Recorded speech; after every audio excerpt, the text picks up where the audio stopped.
Because I had a situation where I had a woman, we were fuck buddies. And this was a chick who would, when she did come over, you know what I'm saying, for sex, she would do extra shit. You know what I'm saying? She would even bring me shit. She was the type of woman that would be willing to cook me a meal and take me out on her dime and all that other shit. You know what I'm saying? So when she hit me up and was complaining about the fact that, you know, you don't take me out, what's up with that? And I told her, point blank, that's not what we do. When I get horny, I call you up. If you're free, I step through. If you get horny, you call me up. If I'm free, I fall through. I'm like, that's it. That's what the fuck we do. Women don't get with guys as placeholders. Do you know how hard it is to get rid of a woman who actually likes you, who actually respects you, who actually loves you? Do you know how hard it is to get rid of that woman? And you're not talking about some hypergamy? This is real simple. The reason why women treat you like shit, the reason why women got an attitude with you, the reason why women fucking diss you and disrespect you is because they never liked, loved, or respected you in the first place. But every time we look up, we gotta fall to our knees and worship the feminine. Who's worshiping us? Who's worshiping the wonders that we built, the lands we've conquered, and all we get to hear every day, day in and day out, is how fucking sorry we are, how stupid we are, how barbaric we are. But when a woman meets a man that's valuable and knows who the fuck he is, she knows that she can never overpower a nigga with game or a real dude or a man of value and not even to say a man of value, because that sounds too much like what other niggas be saying. What I really mean is a man that knows his value. When a woman is dealing with a man that knows his value, she knows that she cannot overpower him. So she ends up saying to herself, well, if I can't beat him, I gotta join him.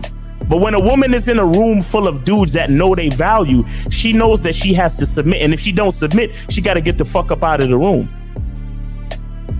No matter what level she brings it to, how loud she get, disrespectful or talks fast, you have to keep your cool. You have to keep it on your energy level. So if you want her to be submissive, you want her to be calmed down, you want her to bring it down a notch, you won't yell louder than her. Talk to her like this. Yo, I don't do that. I don't know if you talk to people like that, but that's not how you're gonna talk to me. That's not what I do. Now, if you're gonna continue to do that, I will show you exactly where the door is. I will escort you out, tell you have a nice trip, and send your ass right to the gulag. You'll be gone. I don't tolerate that from people in my life. For all you surface dwellers out there and shit, how does it feel following all these motherfuckers on the other side of the streets talking about don't do shit? Well, if you ain't gonna do shit, then why don't you do man shit? Don't run away from fear. Don't dwell in the past. Don't give away your power. Don't feel sorry for yourselves. Don't make the same mistakes over and over again. Don't worry about what people think about you. Why don't you do some man don'ts if you're gonna do a don't anyway? Grass-eating lion. It's sad to see so many men suffer from bitch-assness. And then women know there's such at an advantage with weak men. They try to shut me up. This is the part of being a man, is standing on your squares, understanding that nobody's going to move me. I move mountains. Nobody's going to move me off my square. They need to respect your word. There needs to be a shift in behavior when you get home. They need to understand what the deal is when you're around them. There's no such thing as compromise with men. Compromise. You should be fucking at the truck stop. All day. That's right. These conversations are obviously too in depth. They're too in depth with these bitches, man. What are we talking about? You're a truck driver, bitch. I come in every state and I fuck hoes. That's what I do. And you gonna be one of them, or I'm gonna find one that will. And the thing is, if she got an issue with you not having a place to stay, that means she ain't really feeling you. Respect to Scary Perry for the $5 super chat. He says, "Salute to the Real Game No Theory panel. Best show on Sunday." I don't know what leaving pussy on the table means, because pussy's not valuable enough to be left on the table in the first place, in my opinion. I'll have Christmas lights back there. And I'm fucking bitches under the light. The following program is rated MAN.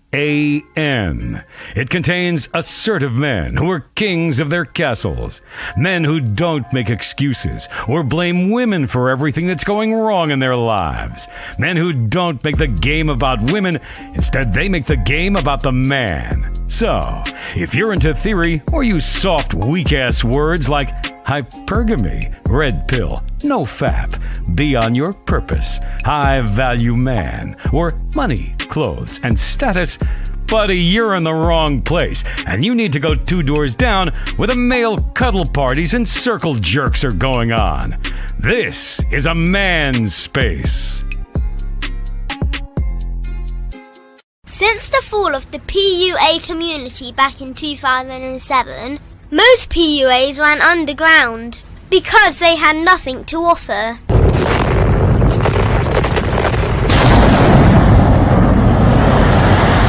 The content creator has become the hero today, dedicated to one single objective: to declaw and defang any person who listens. They decided to join forces to create a cult, and never giving those who listen a solution. It's all about clothes, cars and money, deception and manipulation, indirect game, going your own way.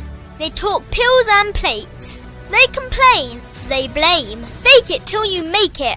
I just don't get it. A man doesn't need to lie to meet women. He just needs to learn how to spit flavour in her eyes and in her ears. Thanos broke down the game when he said, "As long as there are those who remember what was, there will always be those who cannot accept what can be." Even in darkness, a man can find light. Sometimes the world doesn't need a group of fake heroes teaching lies.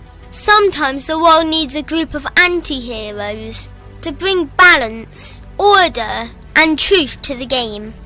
It's time to summon the authentic players of the game.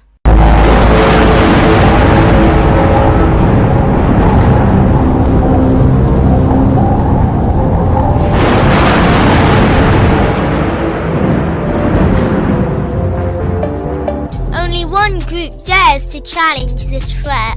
Gathered together from the cosmic regions of the streets, these anti-villains are hated because they put all the accountability on the man. They know the game will never be about women. They fight for every young man who is trying to learn their family name. Dedicated to truth, keeping it real, and manhood. Get your notebooks out, ask questions, and call in. Don't just listen to the message, become the message. All right, we're here, full force. All right, let's the camera, right? All right, man. All the fellas here. Let's start it from the bottom, from the top with the dog Lucario. What's up, man? What up? What up? What's going on? What's popping, everybody? Shout out to everybody in the chat. Shout out to everybody watching. And phone lines are up, so call in. Don't be scared. You feel what I'm saying? But yeah, shout out to everybody. Let's go. Let's get it. All right, Lucario, angry man. Oh, they gonna be scared. What's going on, y'all? It's your boy Angry Man back again. Shout out to everybody on the panel. Let's get it. All right. Oh shit, here he is. See, man, put that hat down. Yeah, it is. All right, Kazak and 20, better known as Kazak. Oh, no, I'm stop playing. Anyway, let's get it, man. Let's get it. All right, next up, Miles in the house. What's up, Miles? Zach, this is how you do it. This is your boy, Miles Cunningham, coming to you live and direct from my nephew's room in Long Island, New York. You feel me? Let's get it going. Let's get the game going. All the guys are on the panel. We're in full mode today. We're in Voltron mode today. And I don't know who wants to be the head, but I'll take the left leg. You feel me? It's your boy, Miles Cunningham. Let's get it going. Let's get the game popping because we know they need it. I dig it. Hey, if we gonna be Voltron, man, I ain't gonna be the head. I'm gonna be the pimp hand, man. You know what I mean? Let me get the right hand. I'm gonna be the pimp hand, man. Hey, but this is Mr. 1950, man. To live this traditional life, man, you must have some game, man. I'm convinced, man. Got a story about last night, but I will tell y'all, man, if you're a weirdo, find you a weirdo that follows your program, man. Straight up. See the D Wiz, man. My mindset. Let me throw it to my dog Taekwondo. I'm muted. Taekwondo, the dojo, baby, man. Let's do what we do. Let's slay. Some slayers, man. Let's get it, man. Demon time. All right, demon time. The fellas are here, man. Let's go. Dang, you got it, man. No, man, you know, in light of all this uproar about Michael B. Jordan and old girl, there's a lot of guys that's really in their feelings, man. They're taking it really personal, bro. They're really upset. Yeah. And my thing is this, you know, I know there are some YouTube channels dedicated to bringing guys news about the latest breakups and divorces, and I understand that that's their niche. Fine, have that. But my thing is, there are guys literally making real life decisions based on other people's relationship problems. And that's a problem. That shows how weak you are as a man, where you allow motherfuckers whom you don't know, you allow their shit to affect your shit in real time. Let's get it. Well, I think you know what it is. A lot of these guys, they relate to certain types of people. You know what I'm saying? So if you see, because a lot of these dudes, because they ain't got game, they're adhering to, well, I got to get my money up. You know, I got to be this really good looking dude. I got to have status and so forth and so on. So when they see somebody that represents who they would love to be or who they idolize, right, having issues with women, it reflects bad on them because they're identifying with that dude. You feel what I'm saying? And then so if they're identifying with that dude and that dude isn't getting what he wants, then they think, well, what the hell am I going to get? What all the hopes and dreams that I had of working on myself and being on my purpose and all this other shit, if that's not going to get the girls, then what's going to happen? So that scares the shit out of these guys because this is what happens. Most of these dudes know they need game, but they want to sort of lie to themselves and act like they don't and try to push it away as far as they can. But then he keeps hitting them in the head and said, bruh, you know you need some fucking game. This is why this shit keeps happening the same way. You see what I mean? So that's why they're so invested in other men's situations. It's terrible. Crazy. Miles, you muted. Right. Shout out to God of Blackness with the $10 super chat. Shout out to Farron Williams, $10 super chat. Shout out to Dude with Locks, $20 super chat. Big up the panel. Beano Nation, stand up. All right. I'll say, you know, and shout out to the Masculine Identity membership coming soon. You feel me? But I think men today are afraid. A lot of people, man, not just men. A lot of people are afraid of their own identity. A lot of people are looking in the mirror right now and they hate what they see. You understand? They you know, they are not only do they hate what they see, but to take it a step further, they're afraid of what they see, right? They're afraid of because listen, when you choose a path in life, every choice you make has a good and a bad. You understand? And the sad part is that because life is so good, because technology is so good, because there was a generation of men that came before us that created these possibilities for all these conveniences and all this beautiful shit. Today's person only wants to bask in the glory of the easy, beautiful, convenient shit. Right. You understand what I'm saying? So now when we realize that every choice we make has a convenient side and a not so convenient side, that non-convenience, that difficulty, that obstacle, that challenge, it scares the shit out of them. You understand? To the point where they not only, because let me tell you something, a lot of people, you know, a lot of people have shit to say about hate. But there is a certain level of respect that comes with hate. Because hatred is a fucking choice. And to make a choice, you need confidence. Right. So for me to choose to hate on something, that's still at least me saying, well, I'm standing right here and I fucking hate you. I hate what you stand for. Fuck you. But when niggas go past hatred and begin to fear, because a lot of times fear is involuntary. Fear is without choice. Fear is without identity. I'm just scared because I'm afraid of what's going to happen to me, and it's irrational. You understand? So, and I feel like that's what we're seeing these days, where it's like dudes don't even hate shit. It's like dudes are straight up afraid, and when they look in the mirror, they're afraid of every difficulty that comes with a choice that they have to make. Right. You understand? It's like, well, should I, should I do this or should I do that? Well, if I do this, something bad might happen.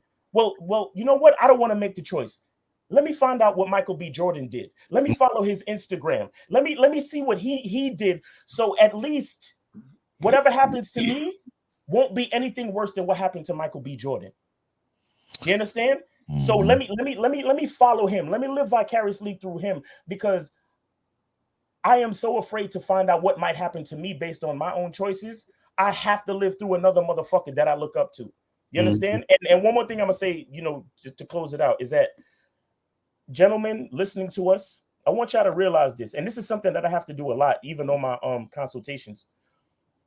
A dude, it'll be just me and the dude on a consultation, and then he'll say something to me about his life or about his situation, and he's like, "Yeah, I know you and Lucario don't really like this, but blah blah blah blah." And I'm like, "Listen, bro, it's just you and I talking right now, and I need you to understand that we're not on a live show. You're not being judged by nobody, bro. It's just me and you talking. So if there's ever a time for you to embrace your identity and to trust in the belief in yourself, it's right now while you talking to me. You understand what I'm saying?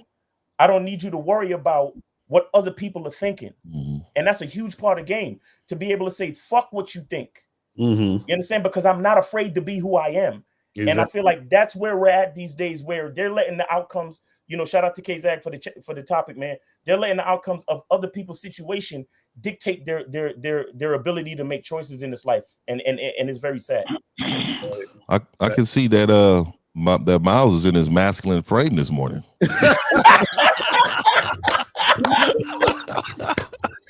let me say this though, man. Like, so I've been saying this for a minute, man. But the males nowadays are the new females. So if you look at just the outcome of how they're doing it with the hoochie daddy short, like the women are catcalling now, right? I mean, just a total reverse of what our brand has been for the beginning of time, right? Right.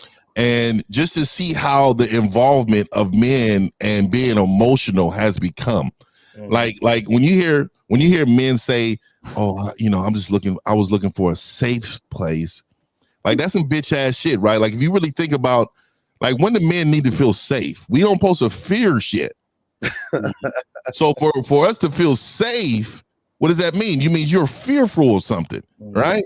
Right. So that's the fucking problem in hand. And if you fear that Michael B. Jordan, like all these people, because I had a video on it too, was like, your looks, oh, you thought you had it, huh? You thought that's all you need. You just needed some looks, you needed some status, and you needed some fucking money. And you thought that you can bag a bitch off of that shit, right? Like you just thought you just had it.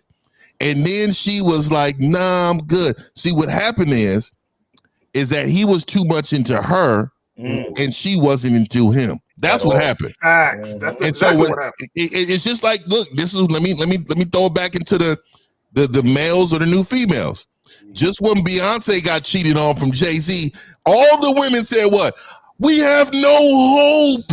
I can't believe it. If they cheat on Beyonce, I'm definitely going to be cheated on. Right. This is how they feel about Michael B. Jordan. These fucking bitch ass men seeing him as, look, I always saw him as a bitch ass nigga, man. I've seen right through his little features in movies, and I see him as a bitch ass nigga. So a rap video. He was a rap video that he Wire, had, bro. He was a bitch ass. Wallace. Wallace. Wallace was a bitch in the Wire. He was, bro. He was. Just like you see the Tay Diggs and all these motherfuckers, man. These motherfuckers is bitch ass niggas. If you look at their whole totality of their whole entire life, it's about drawing women in based on what they're doing, not how they move. That's a total difference, my bro. Real quick. I just want to add this. Yeah. 50, you're so right, because think about the actual motherfuckers who choose them to be in the movies. Right, exactly. Bro, you already know they had an agenda. It's an agenda for some bitch ass men to be in this movie. There was a rap video with Michael B. Jordan on the beach with a chick doing push-ups, talking about girl in a green dress. We're talking about being in love with a bitch, bro. When I saw that video, I'm like, that's what Lori Harvey saw. That no other woman saw. that goofy shit. Yeah, I'd have been choking the shit out of Lori Harvey. She wouldn't be able to do one interview without bruises on her neck. This bitch would know. The motherfuckers around would know who the fuck she with. You know what I mean? That's bruises of passion. Oh yeah, from the back and the front. That's consensual bruises. I just want to make that clear. That's consensual bruises. I'd have told her off top. Don't even use your last name no more. Your dad is too much in the spotlight. Your name is just Lori. You know what I mean? Fuck that. That's what I'm talking about. These men need to dominate, man. Bro, I don't know if you caught it, but I've been battling the past few days with these guys telling me the game don't exist. Oh, yeah, I know. I've seen that. I've been seeing it. Yep. I had to do a whole show. Where they coming from, man? They coming out aggressive now. Yeah. Like I just had a debate with a guy like that. You did? Yeah, man. I had to do a whole show where I had to explain that guys need to understand game is not just about talking to women or trying to have a clever pickup line. I say, yo, game is fully encompassing of who you are, not what you're doing. Like they don't get that. It's like, bro, you're as a man, you're supposed to be certain things. And all of those things accumulate to become your game. You know what I'm saying? I even broke it down to where I said it's just like if two dudes go to a job interview. The dude that knows the proper way to dress, the right answers to give for the questions, the way to operate, like his demeanor, all of that. He's the one with game. The guy that doesn't is the one without game. Right. You know, it's basically finesse, strategy, or whatever you want to call it. And like, I'm like, yo, you dudes, the dudes of today, this is what has happened, and most people don't want to realize this. It's just like if we lived in a society where it was a utopia where nobody had to fight. And the men just lost the ability to fight. But then all of a sudden they get raided by another culture, and now you got to fight. And so now you got to listen to the older dudes that still remember how to fight. You feel what I'm saying? Right. So now what's happening is we in a society where the society is socializing women to continue to have game, to continue to cultivate their game. But then at the same time, you got the, you know, and women's game is different than dudes' game, but y'all get what I'm saying. Yeah, theirs is all surface level. Yeah, at the same time, you got society disarming men. And instead of them looking around and saying, wait a minute, this ain't the way this shit's supposed to be. And cultivating their game, their masculinity, their manhood, so that they don't have to get done like fucking Michael B. Jordan got done by Lori Harvey. They're just like, nah, it'll be all right. I ain't worried about it. You know what I'm saying? But then at the same time complaining because you're at a disadvantage. It's like, okay, at what point do you realize, okay, I'm at a disadvantage. I need to do something about this shit. Right. Let me say this real quick. Yeah, you go ahead. You go ahead. On one hand, you have men who have just given up. This is why you see dudes posting pictures with sex dolls and shit. Right. So you have that group of guys. They are lost cause. There's losers and winners, bro. There's not like, come on, Zach. There's winners and then there's losers. If you're not a winner, you're a loser. If you're gonna have winners, there got to be losers. Now, I would also say this: there's another group of guys that say all I got to do is get money and get status, and everything will be all right. Ask Michael B. Jordan how that worked out for him. Well, that's all I gotta get. And what I would add to these guys is, see, when I was debating the guy, it got very technical. So the premise of the debate was about me overestimating the power of game or the influence of game, right? And he was saying that game wasn't as important as, we make it seem to be. Well, so then we went with this statistic. More men from their 18 through 30s are virgins now than they have ever been in the last, I think it went back 60 years. Right. And the last time it was pretty low or decent was 2008. So he tried to take this whole dumbass approach. You know how to use the power and status thing. He tried to go, well, biologically speaking, a woman is going to go for the best value mate she get. So I already debunked that because I'm like, well, woman always, like, let's say she always wanted that. Why did the virginity rate increase from 2008 so much dramatically compared to now? Evolutionary changes take time. You can't just let that happen in 15 years. And he couldn't kill me on that because I got a background in cellular molecular biology. So we beat that one. But the part that really fucked him up is, I said, what changed the most in the last 14 years to have that dramatic increase? Social media, the internet, porn, and all these things being hit and seen at such a high rate. So what did that impact? People's social skills, where they would develop game. So if game was impacted the most, and that showed a dramatic change in the statistics and data that you rely on to say women like high value men, if game changed the most, guess what? The top 10% was always a 10%. I don't give a fuck if it was 1920, 1820, or 74 BC. The top 10% of men was always there. The 90% was always there. These are statistical, constants. So you can't sit here and say that women like taller guys more now than they did before, because guess what? She was always attracted to, status, money, and power. But the average man was at least getting his. He was at least outside slaying, outside fucking something, because he wasn't scared to approach. He was developing his skills through his failures, through his interactions with women, at least not relying or isolating. See, this is what these guys don't understand. They never understood game, so they don't have the context to apply their statistics to. They don't have the experience, so they never understood game in the first place. And then when you add on top of that, they're trying to rationalize why they're losing, and they don't even see the backhand behind them. You know what I'm saying?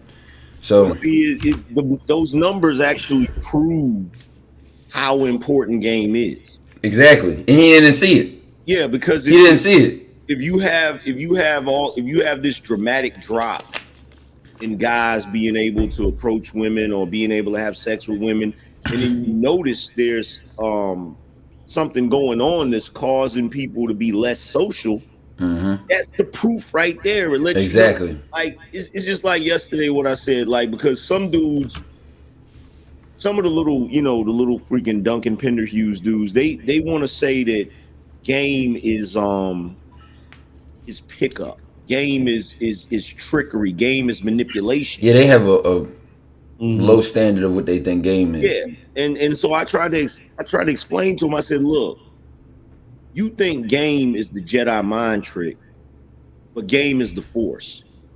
The Jedi mind trick is just a skill that's from the Force, and it doesn't work on everybody. You feel what I'm saying? But the Force is something that you got to cultivate. The Force is something that even if you have it, even if you're Force sensitive, you got to learn how to use it. And some people learn how to use it better than others. But dudes don't want to recognize that. And it's like, bruh, if the lack of something is causing you this much trouble in your life, you can't just outright dismiss it.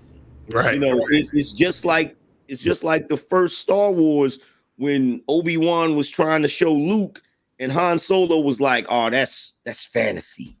Like, no, bro, just because you don't know what it is or just because you can't see it, touch it, or taste it, it doesn't mean that it's not real, Yeah, well, Michael B. Jordan had a chance to show everybody what game actually is. Instead of taking those little pretty photos on all these art galas and all these places that he went with his girl in all those nice outfits, he should have had that phone held up and doing a TikTok and say, look what my girl's doing while she's vacuuming the floor. Look what my girl's doing while she's washing that dish. Look at what she's doing. See over there, folding that clothes? There you go, girl. Walk over there, smacking her ass and say, that's what you're supposed to do, because a lot of young men don't see that game is all about what she is going to do for us. We ain't doing anything but showing up. As all these men say, we create. So if we create and build, why do we have to beg? Why do we have to barter? Why do we have to try to prove ourselves to them? You got to train these women. That's the thing that they were saying that the problem is that they forgot how to train women. They're trained, and they're trained through the feminine, the emotional, and all. Look, here's the saddest part: women are not even the enemy. It's man now. The enemy is man, because these young fools are teaching other fools how to be bigger fools. Right. Guys, call in number 516-387-1224, 516-387-1224. Call in. Don't call in at the last minute, because I know how y'all like to do. So yeah, if you guys want to call in, do that. If you have a question, put a Q in the chat. I want to add, like a lot of these communities on YouTube, You know, they'll go nameless because they don't need no light. But it's the whole statistic game. It's the whole looking at these celebrities. It's all of the shit where no matter how many times we repeat, that game is about you. That game comes from inside. Lakaria and I, we got the slogan, "The truth is inside you." You understand? It's like that whole paradigm of looking inward seems to be the hardest thing to do. And it's so crazy to me because logistically speaking, isn't it easy? Isn't the distance between me and me shorter than the distance between me and Michael B. Jordan, for example? Right. Yeah. Right. Isn't the distance like if I'm looking at, you know, the condition of my room or my house, and I'm like, you know, they say that 85% of homes have dust and dirt and grime, you know, so, you know, maybe I should focus on what's going on in the average American household than to fucking clean up my own goddamn house. Right. You understand? But you know what's funny? You know what's funny about this? Like, because I just had a discussion yesterday on a panel about Lori Harvey, right? And what's annoying me about it is we're taking, you have the dudes that are taking Michael B. Jordan and they're judging him based on him being a movie star, him having a certain amount of money. All of these things that have absolutely nothing to do with the merit of his character. Like, you don't know that dude unless you've been around him physically and see how he operate. Yo, as far as we know, he could be a complete, total goofball. You feel what I'm saying? And then they're talking about Lori Harvey, and it's like, oh, well, Lori Harvey's, you know, one of the baddest chicks in the world, and I'm like, I don't see it. Me neither, bro. I was like, what are you talking about? Like, we got a call if y'all ready for a call. Yeah, go ahead, bro. Let's dig it. 619, what's going on? Hey, I got a question for you guys. What up? How do you guys go about like maintaining relationships, like in life? What type of relationships? Friendships or with women? Honestly, both. Like friendships, like business relationships, women. Yeah, they man. When normally when you care about yourself enough, they normally manage themselves because people like for me, like I only have people around me that I truly fucks with, right? Like I don't have people around me that or really are not a believer in what I got going on in my life because I don't like negative speaking because I'm aggressive and then shit happens, right? So at the end of the day, I try to keep people around me that I'm cool with, that understands that, hey, this is my border, this is my limits, this is what I can do, this is what I won't do. You know what I mean? Other than that, I don't keep people around. Like I don't care about people's feelings either, right? You know, like my mom, I love her to death, right? And she had this little situation going on and she said some things. And I'm like, Mom, you know, hey, so if you need me in any capacity, I'm there for you. But what I can't do is do something I can't do. Like I'm not nurturing. Like I love you, Mom, but I can't help you through this. This is something like my sister or somebody else can kind of help you through. Because I'm gonna tell you some man shit, and it ain't gonna be nothing you gonna want to hear. Right. Like this ain't I can't give you the advice I'm gonna give you because the advice I'm gonna give you is gonna sound like fuck that person. Don't talk to that person no more. You get what I'm saying? So a lot of men like really try to be pleasing. Men are not pleasing. We're not people pleasers. So you're caring about somebody's relationship is already a problem. Yeah, exactly. If you're running around, go ahead. Now I was just gonna say consistency is the answer to your question on a basic level. Yeah, like if you're already worried about your relationships with other people, and as much as I hate to say this, because some people are going to take this out of context, if you're already worried about the relationships you have with people, you're already in bad shape. Because I'm not saying that you should be malicious or you should be neglectful, but as a man, you should be concerned about what you do. Like, I guess the best way to put it is you don't have to manage a relationship if you're the sun instead of being a planet, because everything is revolving around you. You know what I'm saying? So your relationships, if you're that dude And people, human psychology is weird because people tend to care about people the most that ain't concerned about them. Mm-hmm. Angry Man, you're absolutely right. His problem is, like you said, Angry Man, listen to what he said. He's talking about everybody else but himself. Mm-hmm. Right. There's no relationship with himself. And once a man, again, this is for all you don't know, this is where game comes in at, because when you have game, you don't ask these questions, you just dictate what an expectation is. Right. And also you got to understand you're the common denominator through all your relationships. So what happens is that the best predictor of how great you're going to be at managing relationships is how good you're managing yourself. So for example, if you're the type of guy that gets in a relationship with a woman and you like, hey, can I be faithful to a woman? Can I actually like be in a monogamous relationship? Look at some of the things you do. Like, let's say you try to go on a diet. If you cheat on your diet and eat that cheesecake, how are you going to fucking be faithful to a woman? You can't even be faithful to your own self. You see what I'm saying? So you got to look at the things you're doing to see what am I doing? And then can that actually, that's going to give you an indicator if you're going to be able to manage other situations with other people. Because if you can't manage your own self, you ain't going to be able to manage situations with other people. You see what I'm saying? What was the question? Because I dropped out my internet tripping and shit. Right. He said, how do you deal with relationships with people? Like, how do you manage relationships? Okay, let me just say the problem is not other people. The problem is you. Because at the end of the day, when you have a sense of self-value and self-worth, and you just respect the hell out of yourself, you're already gonna have something established where you say only these people I'll fuck with, these people I won't. So you're managing right there because you're eliminating people based on how they come into your situation. Right. The problem with a lot of guys, they are people pleasers. So what they do is they go out of their way because they want to be liked, so bad, not only by women, but just by people in general. So they're always trying to do what other people like, and they end up getting burnt in the end. So they end up asking that question: how I deal with relationships? Stop giving a fuck about other people and give a fuck about yourself more. Right. Well, it's crazy how we both sound the same. Zach, you wasn't on. And then Carla, you would ask this: what are they doing to manage? Hold on, real quick. Mr. Super with the $10 super chat, it's saying the number is not active. I'm about to call the number, I believe. But it is active. We're on the phone right now. What are you talking about? Yeah. So. Yeah. No, I was just gonna say the real question is you should ask why people aren't trying to manage the relationship with you. So it's like you try to keep these one-sided situations alive, and you have to realize you don't have enough time in the day for that. I don't give a fuck if it was 58 hours in a day. I still wouldn't have enough time to do that and figure out if everybody likes me and does this person miss me and can I see them today. Focus on yourself, bro. If they send for you, they send for you. If they call you, If they don't, they don't. Don't sit around crying and complaining, talking about you're lonely. Right. All right, caller, you got that? Anything else?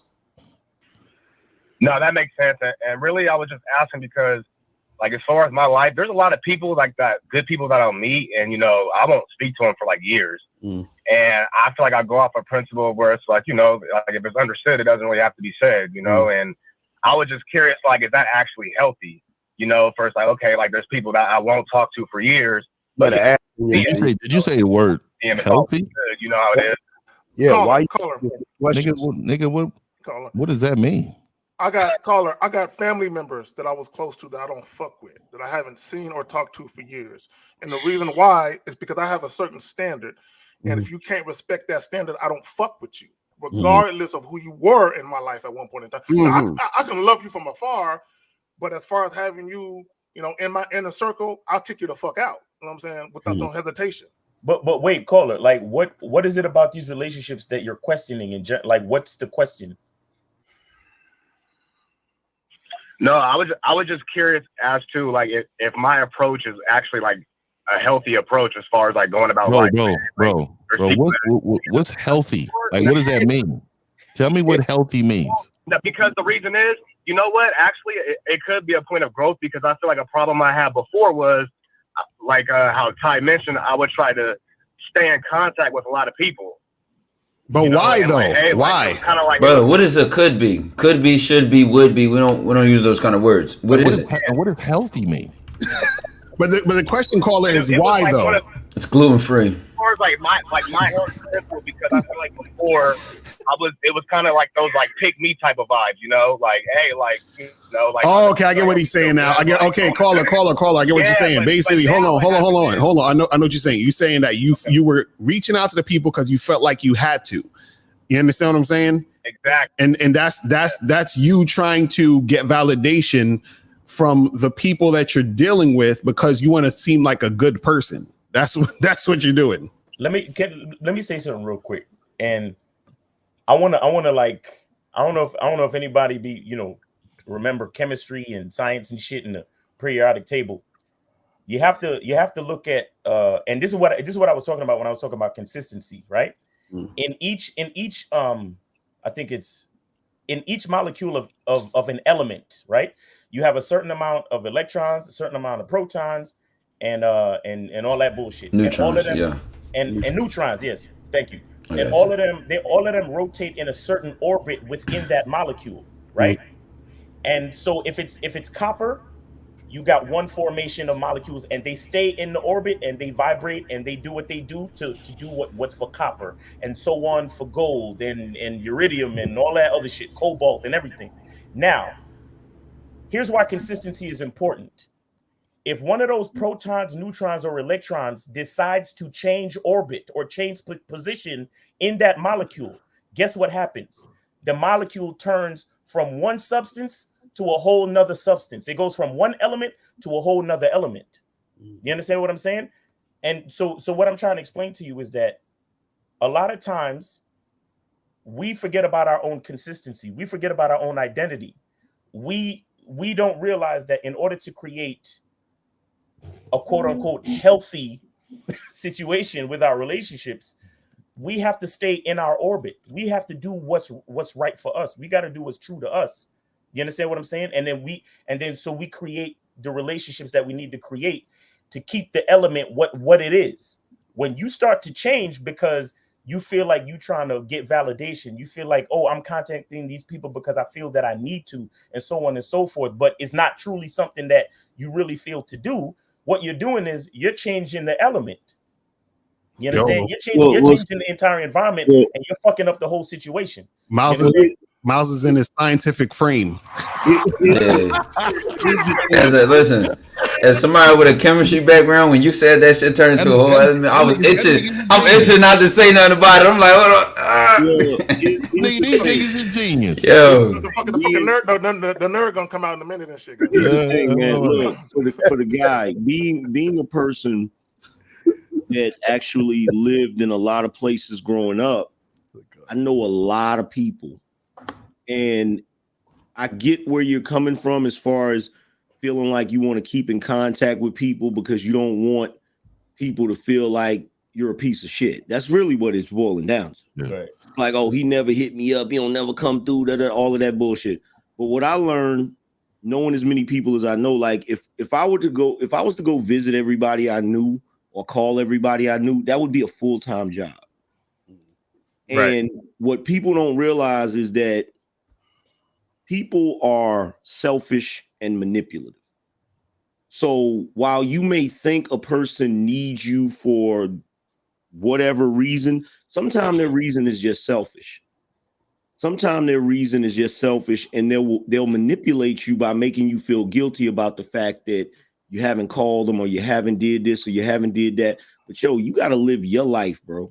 Hey, let me say this really quick, really quick. I want to let y'all know how powerful words are in the way we use them. So I went ahead and Googled what does a healthy relationship mean, right?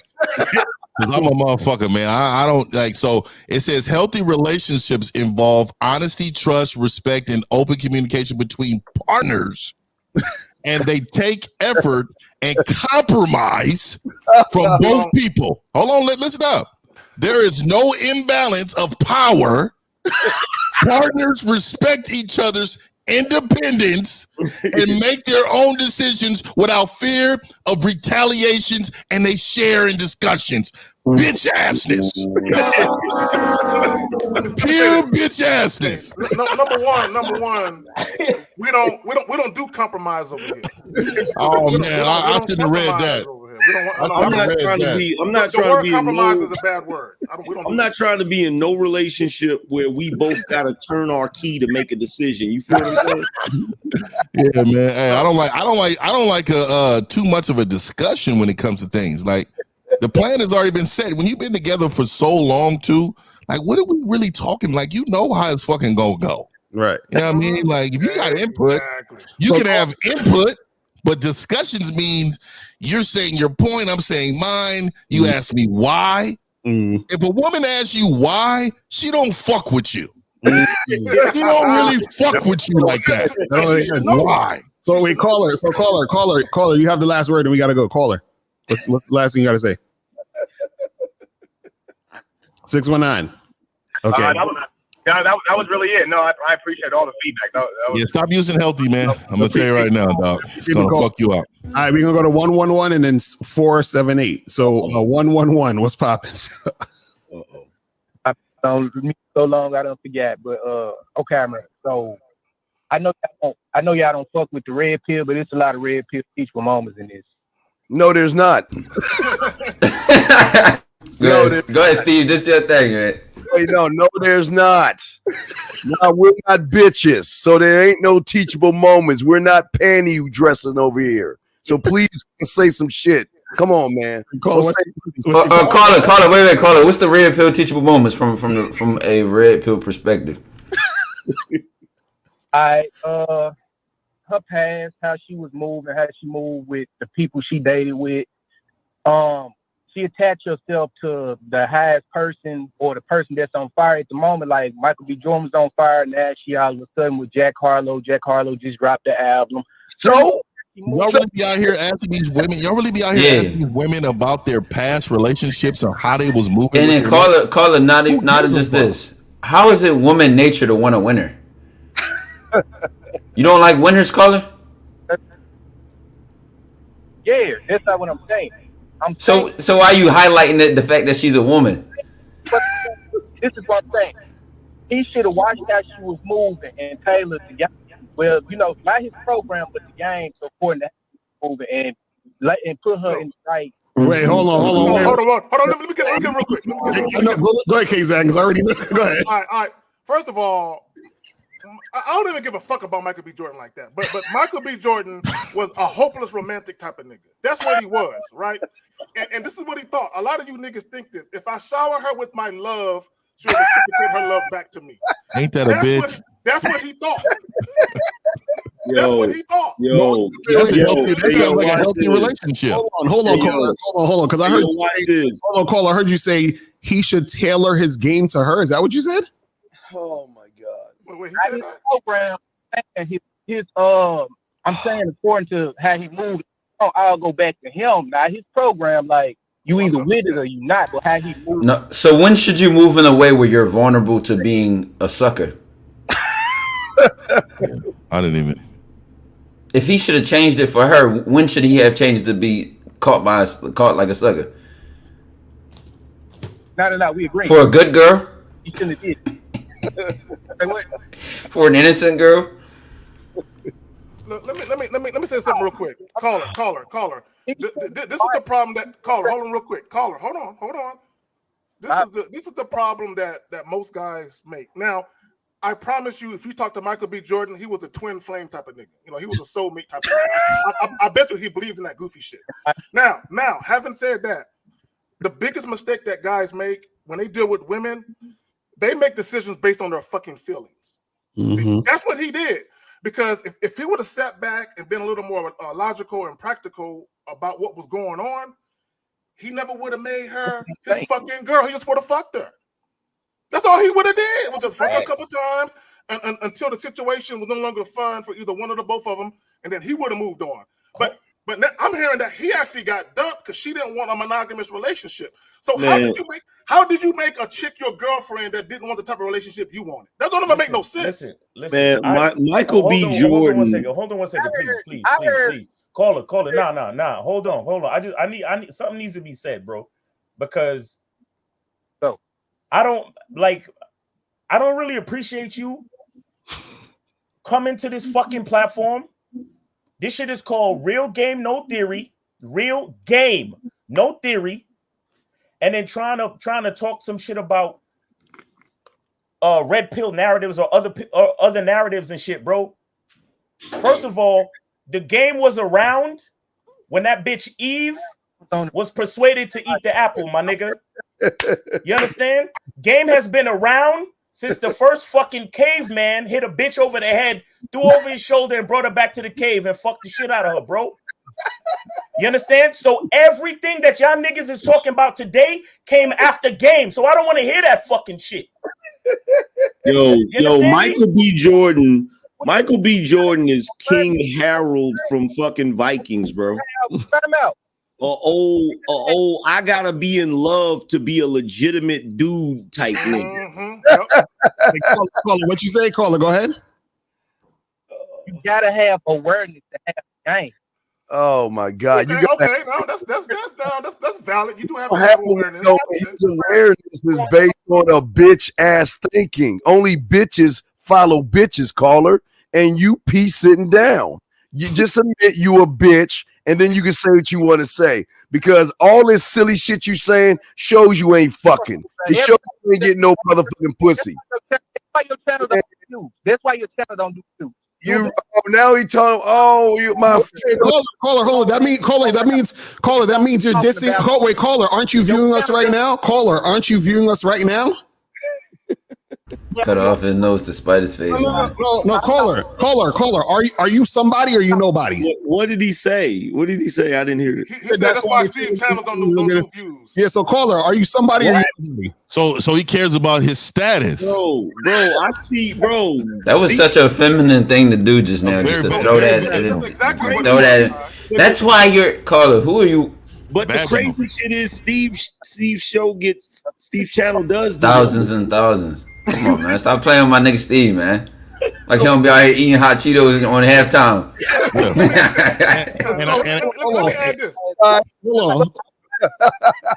Miles, you muted. Miles, you muted. This is the difference between game. This is the difference between game and all that other shit. And you know, no disrespect to what anybody else hustle is. But right is right, bro. You understand? I don't hear niggas with game running up on other niggas' platforms talking about, yo, this is a bunch of game teachable moments right here. Yeah, for real. You right. You know I have a problem with too. Nigga, I don't get a whole lot of views, but nigga, I will fuck you up in real life. How about that? Like, I don't give a fuck about all these YouTube. I don't even call myself a YouTuber, nigga. Nigga, I don't like men.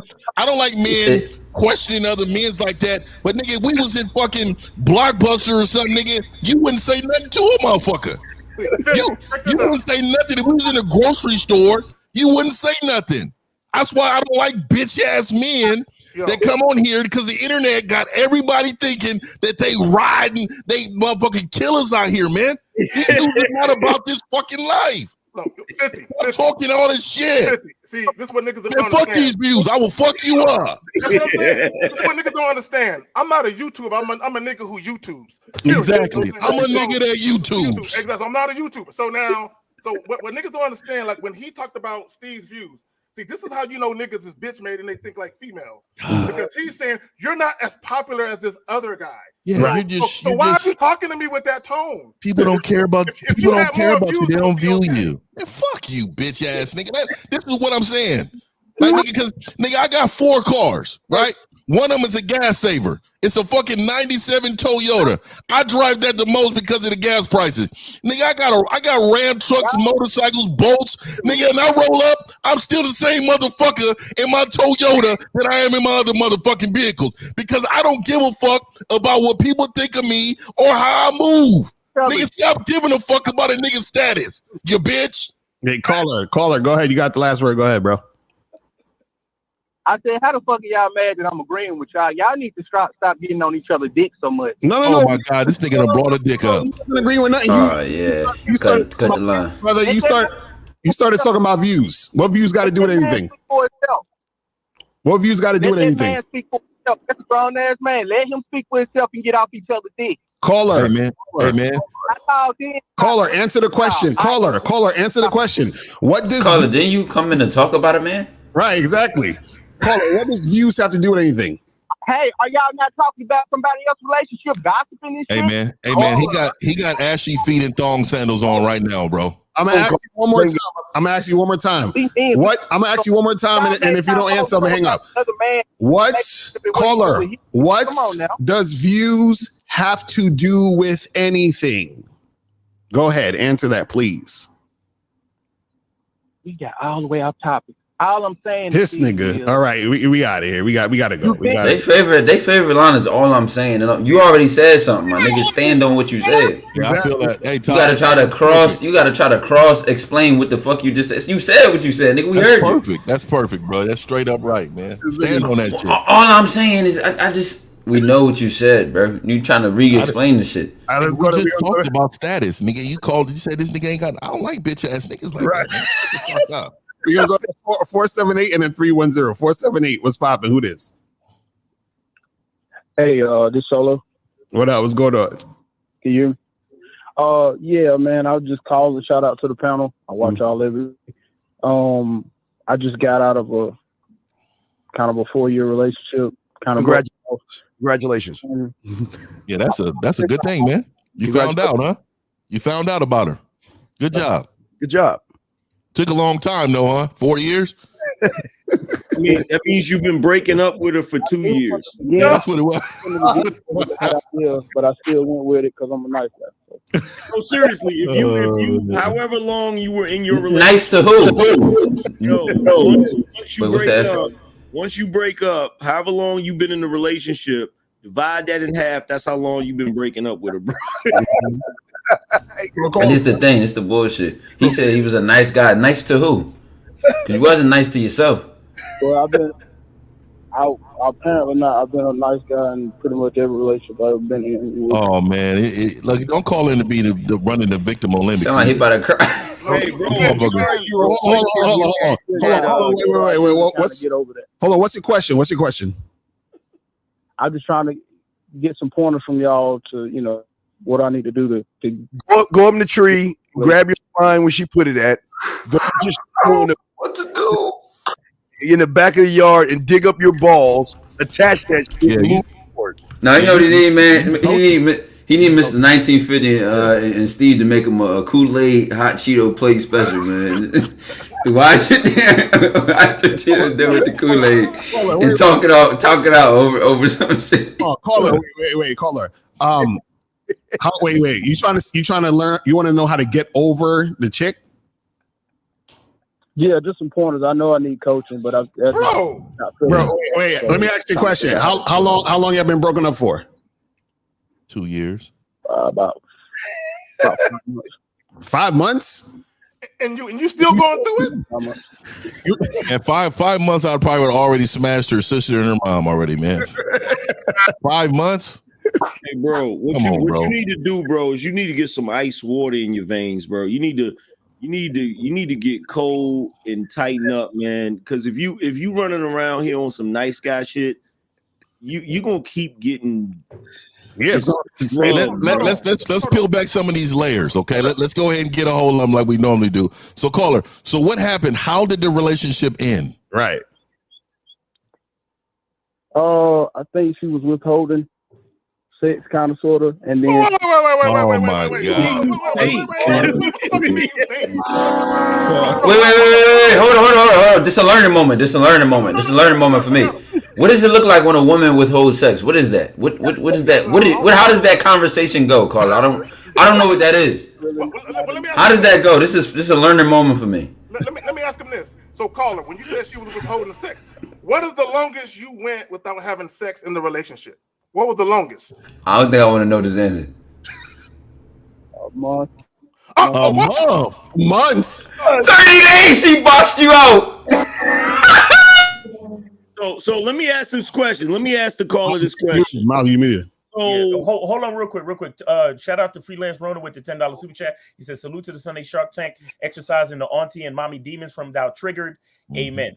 There we go. So let me ask the guy this question. So if you were with her and she was just refusing to have sex with you for a month, why were y'all still in a relationship? I don't really want to say she was refusing. I just would get the vibe that she wasn't in the mood. What vibe is that? What the? Is it Check her temperature? Did she say no? He stopped himself from fucking his own bitch. What the fuck? It's not even that. This is what he did. She never even tried to have What he did sex is with him. he put his finger between her breasts and then he stuck it in the air. Wait, hold on, caller. This is where you gotta know where game comes in at. If you had been handling things a certain kind of way, she wouldn't be able to go without fucking you.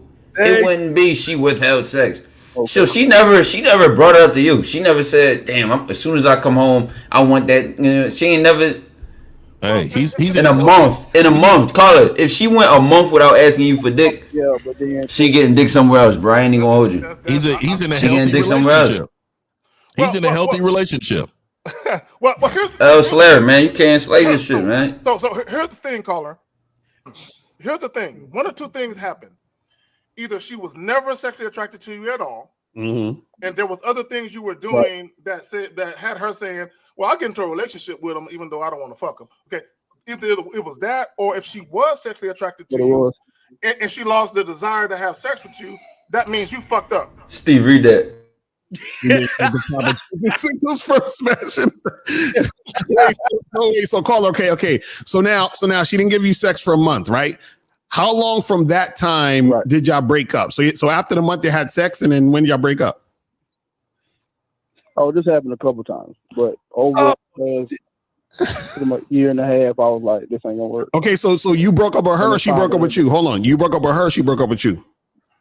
Well, I think I stopped giving her attention at all. So she broke up with his ass. Why don't you speak with? Hold on. Let me answer this question for you, because look, the fact that she's doing this to him lets you know she's leading the relationship. She broke up with his ass because if he had the nuts to break up with her, he would have did it when she boxed his ass out. Right. I'm just talking about his mannerism. He speaks with no conviction. This guy, nothing is absolute. He's always, well, I don't, I think maybe she, it's never speak with spine, bro. Like, hey, yeah, she broke it off with me.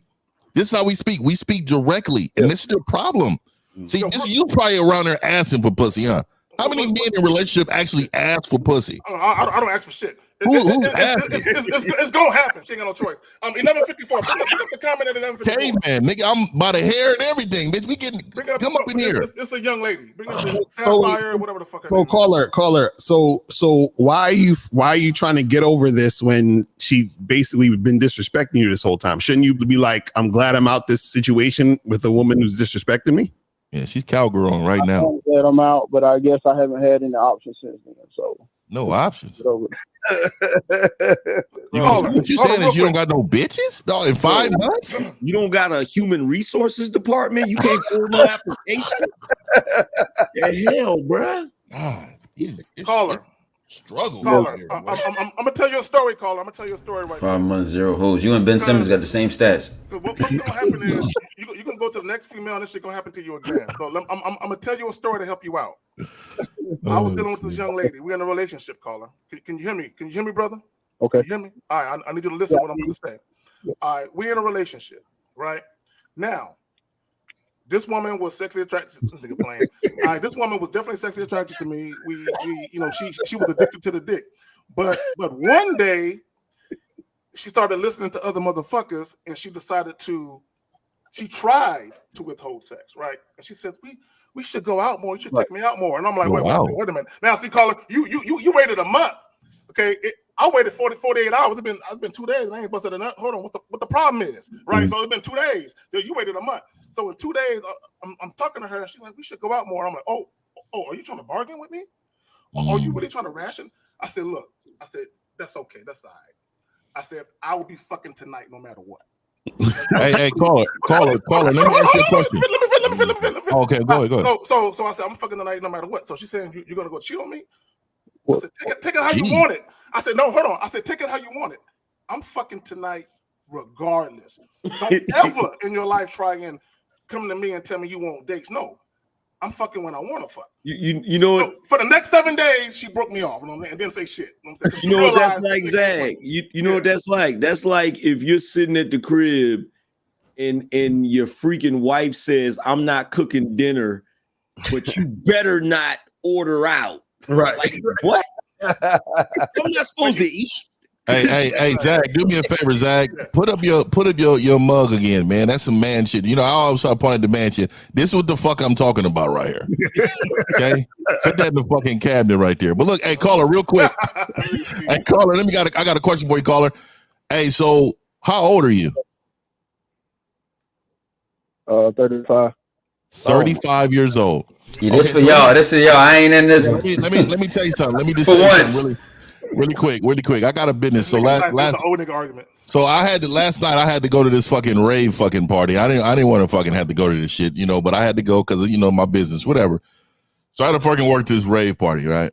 So I'm trying to tell all you men out here. I'm trying to tell all you men out here. You don't even need game at a rave party. I'm telling you right now. You can literally just show up. First of all, it was thong night. It was bottomless for women, top off for men. So men was no shirt. Women just had thongs on in the fucking event, right? So when I tell you it was fucking wall to wall packed, there was cornballs all over the place, grabbing ass, kissing bitches. There's no reason for you, 35-year-old man, you can't go out there and recruit you something. Mm-hmm. It is all in your head, sir. You're in your own way. Right. And the only way to get out your own way is to talk to one of us, or this is what I'm gonna tell you too. Do you have a father in your life? You're 35 years old. Where's your father at? He's in my life. He's in your life. So is he married to the woman, your mom, or what's he got going on? They kind of split. They separated years ago. She was very disrespectful pretty much my whole childhood. So he finally broke. So this is the transfer of energy. Right. See what it is? Your daddy was a bitch, and see you are a branch off the bitch tree. So what I'm trying to say to you, and this is just man shit. I'm just telling you this just off GP. Some men need to recognize that their fathers are not who they believe they are. They're not superheroes. Mm-hmm. These men are rendering their sons because they've been simps for so long that their sons get simp traits. And now you are a fucking total simp in this world because your father put up with your mom's shit. Now, if he'd have just said, you know what, son, I couldn't be with this woman because she was X, Y, and Z.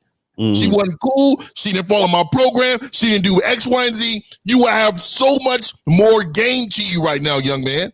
So you got to bounce back, man. We got to get you a better mentor. Stop listening to your father. Just like I would tell mothers, young ladies, don't listen to that mom that couldn't keep her husband. And fuck that. Don't get advice from that woman. I'm going to tell you, don't get advice from that man that you believe was a superhero, but he was actually Pink Panther. I'm telling you right now. 50. That's some real shit. I think he was indoctrinated with disrespect. Yeah. To him, it was normal. So when he got into a relationship and chicks did the same thing to him, he was like, well, my father endured. Right. So shall I. Yeah, my dad took it. So caller, listen, hit us up. Go to realgamenotheory.com. Holler at us for some coaching, man, because you definitely need that shit, man. But we appreciate the call, my brother. Let's go to 310 and then 864 310. What's poppin'? I think it look car. Yo, what up, fellas? How y'all doing this morning? What's up? What's up, man? Sir, what's going on? Yeah, man. I just want to shout out y'all show. Y'all show was dope. Mm-hmm. I called in last week, and my nigga Steve said I sounded like a Mexican. Oh, when you said the nigga, when you was talking nigga, was that you? Orderly, Holmes. Yeah, we had to check that. I'm too old, man. I don't be in the circle with letting somebody outside the nationality say the N-word like that. We ain't rocking like that. Nah, it's all good. No, I appreciate the call though, man. No, but I was calling in just to say, man, a lot of guys, man, they don't have an abundance mindset. And just like what Miles said, he said niggas got that Eve shit, but I call it an Adam syndrome. Because Adam thought he was the only, he thought he could only get one bit, so that's why he ate the apple. It's like once you get in abundance mindset and you realize that it ain't just gonna only be one woman, it's multiple women that's out here. Like, man, I work at a college, and every time I see a bad bitch, I see another bad bitch. So that's all I just wanted to say, man. It's just about having an abundance mindset, man. Y'all show is dope, man. That's all I want to say. Y'all have a good day. I appreciate it. Y'all want to address this question right quick? I put it Sapphire up. says, I put that up. men like you are exactly why they could, men like chick, Grammarly and shit, are getting depleted and non-existent because you want to tell them sex like this instead of encouraging them to be a good man for a good woman. Hey, Sapphire. Encouraging. Yo, Sapphire, check this out. You should be somewhere with an apron on baking some biscuits. Oval plate. You feel me? Is Sapphire actually a woman though? Look at that picture. Ooh. She's a very handsome woman. That's what it is. That's a handsome woman. I was going to say the same. Hey, call in, Sapphire. Call into the show. Yeah, I need to hear the baritone in her voice. You know, because what it is, I don't encourage men to do anything. You feel me? I tell men to do shit like, yo, you should do XYZ. I don't say, hey, Billy, you should consider thinking about, figuring out your purpose in life. You should really think about it, bro. Hey man, that guy on the phone, I give it to him. He took it on the chin though. He wasn't emotional. He wasn't over here, whining about the way we were speaking to him, because we really was like in the barbershop. This is how we get out. And if we're around each other, this is how we talk. So like women, they're not a privy to this, right? So when they're around men that come with them on girls' trips and shit, see, this is where they don't understand how really men move. This is how we talk. This is how we communicate. And if you can't take it, then get your motherfucking bitch ass out of here. You're not one of us. You're on the other side of the fence. And see, that's what they don't understand. So let me add this. Go ahead, Clay. No. You got it, L. Okay, so we go 864-346, then 202, then 619. So 864, what's popping? Yo, I'm on. Yes, sir. What's going on? Well, y'all talking about, I think Michael B. Jordan actually loved Lord Harvey. Man, shut your ass up. He ain't love shit. Bro, hold on. You think he loved that bitch? Caller, hold on real quick. Before you continue, let me just tell you this. The problem is he was too emotional about her where she wasn't. He was in his feelings about her. Like I said, maybe you missed it, caller, but he was on his twin flame soulmate shit. He ain't missed Zach. He the one. He felt the love from Michael B. Jordan, and he hurt because Michael hurt right now. That's why he called in with that shit. What I'm trying to figure out is why the caller's voice is quivering like Terrence Howard and shit. That's what I want to know. Shout out to Mr. Solo, $20 super chat. He says, "Thanks for the advice. Salute to the panel." So, caller, what's the question? I didn't have. I was just making a statement. The question. So you call men. Hold on, let me get this correct, man. I mean, just as men, right? Do men talk about love? Is that what we do? Let's be honest with you, my nigga. Like, do we talk to each other at all about love? Like I want to ask anybody on this panel: have I ever said, "Hey, bro, how you feeling, man? You in love? You feeling love today?" Like, nigga, we don't talk about that. Hey, 50. I love watching The Boys. I love watching Vikings. I love football. That's about it. God, my nigga calling in with emotions. I would love a hero sandwich right now. Man, get over stuff faster than y'all. Great, say that again, caller. I mean, get over slower than y'all. It's just everybody's different. You know what I'm saying? My God! See, that's a woman's talking point. That's a woman's talking point. Yeah, it is. Because what women like to do is they like to point out the minuscule percentage of women that are actually doing things differently. Oh, we got to all see, and that's just this liberal way of communicating. Oh, what about the smallest minuscule of life that we all need to support? Well, fuck them. So let me ask the caller real quick. Let me ask the caller. So, caller, do you feel that we're not being inclusive of you? That's what I'm saying. It's that liberal talk. No, listen, real quick. It's crazy how people, when people say shit, the fact that they need to say it nullifies every fucking thing that they're saying. Man, that's facts. Because if everybody was truly different, then if everybody was truly fucking different, then we wouldn't even be talking about Michael B. Jordan and Lori Harvey. Why not? If everybody was truly different, it wouldn't be no need for us to be on this panel right now. Mm-hmm. The reason why we here even talking this shit is because so many of y'all dudes are trying to embrace the same identity. That's why the last caller was talking about, I've been in this relationship, but I've always tried to be a nice guy and I've always been disrespected. You understand? Because what men don't understand is that when they say I'm trying to be a nice guy, they don't embrace their own name. They don't embrace their own identity. They fall into the description of an archetype of a man who is nice. You understand? Just like that. You're right. Miles is cold. You're right, 50. Miles is definitely in his masculine frame today. That nigga is in it. Well, wait, caller. Hold on, because I heard you say that people take shit differently and they move at different paces. So is that what you're saying? You're saying that kind of like, Michael B. Jordan was just kind of feeling, he's in his feelings because he's a different type of nigga. Is that what you're saying? He in his feelings. It's that one girl that sometimes it just. Nah, it does not sometimes. That's caller. That's the problem right there, caller. Y'all all married. Am I right? No, all of us are not married. This is the thing. This is these guys do. They always go. Well, we all simped before. Hey, wait, hold on. Wait, let me ask you. Okay, we. Who the fuck is we? Oh, caller. What does the marriage have to do with anything? Go ahead. What does that marriage have to do with anything? Because I'm trying to get at that. It's that one girl that said, "Hey, this is the right girl for me." Bro, when I met my wife, I ain't even like her. What are you talking about? Yeah, me neither. Hey, I agree with you. I didn't either. Man, now you try to be intellectually dishonest. No, I'm dead serious, bro. She knows this. When I met my wife, I was just trying to smash. You understand what I'm saying? I wasn't like, oh my God, this is the most amazing woman. Did you marry her then? Because over time she listened to my instructions. That's why I married her. He doesn't get that. He doesn't get that.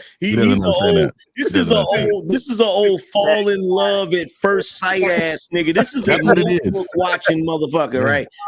Look, he gotta grab his chin. When did you know that was the right before they kiss?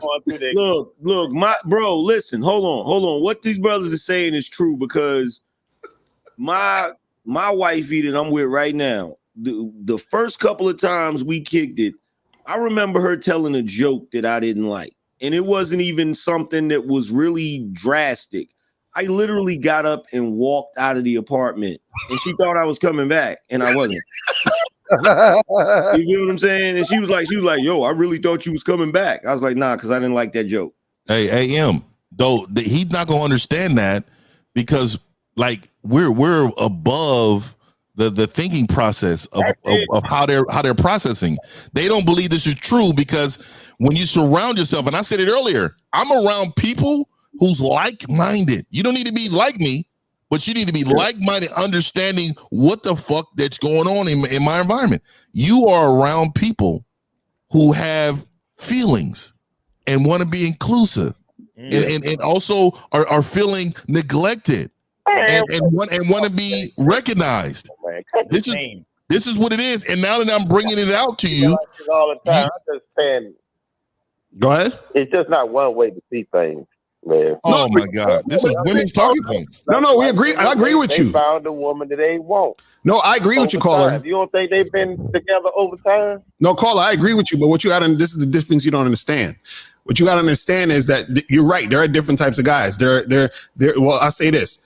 There are men, and then there are other guys. You understand what I'm saying? So you got what you're talking about males. That's what we call adult males. You're talking about males. Males meet a woman and they're in love at first sight. That's males, man. You're trying to be condescending. No, I'm dead. No. Nigga, there is a distinction, dog. Not condescending. So caller. A male. Michael B. Jordan is a man. No. He's a male. No, he's a male. We're trying to say What we're trying to say is this: a man does not fall in love or is loving a chick he just met or thinks that this is his soulmate. Men don't do that.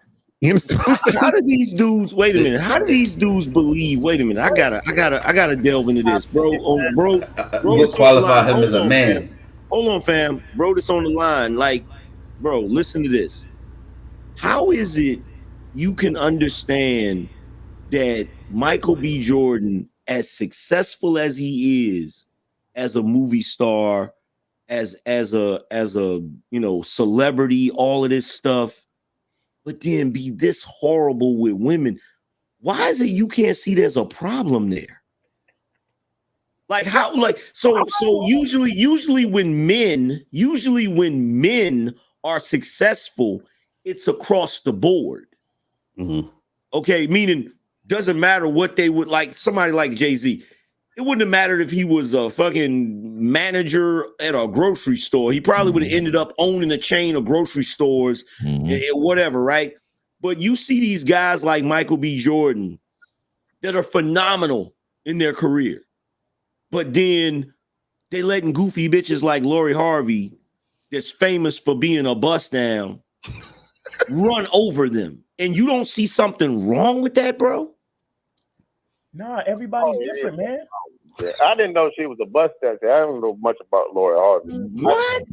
All women are bust down in a way. You don't know much. Hold on, bro. If you don't know, wait a minute. So what is Lori Harvey famous for, bro? You're talking about, wait a minute, are you talking about the same Lori, the homie Hopper Harvey? Are you talking about her? I'm talking about a chick that did Diddy and his son. So what is she famous for, other aside from her pops, her adopted pops being Steve Harvey? What is she famous for, bro? Shit, I really don't need. But see, this is the point right here. Yeah, This is the point right here we're trying to make. The fact that you didn't even know who she was, and you're trying to have the conversation about how Michael B. Jordan should be feeling and he's different, and if you met your wife and she's amazing, like all of that comes from the fact of not knowing what you're dealing with. Right. So what we're saying is that as a man, you should know what you're dealing with in each of these situations. And as a man, you have to be an idiot, some type of a moron, to actually think just because a woman looks good or just that's what it is there, that means that she's worthy of being in a certain position in your life. That's what we're saying. The caller, because the caller, like, look, check it out, caller. And we're gonna tell the truth and shame the devil out this bitch. See, you looked at her and you saw she was good looking. So you said to yourself, I could see why he was in love. No, that's what you said. It's not that though. She got some kind of aura about that. Man, she aura. You don't even know who aura is. You don't even know who this chick was. Boy. You know what's crazy? What's crazy is dudes will look. If I was to ask this dude who is a better actor between this nigga just said aura? Bro.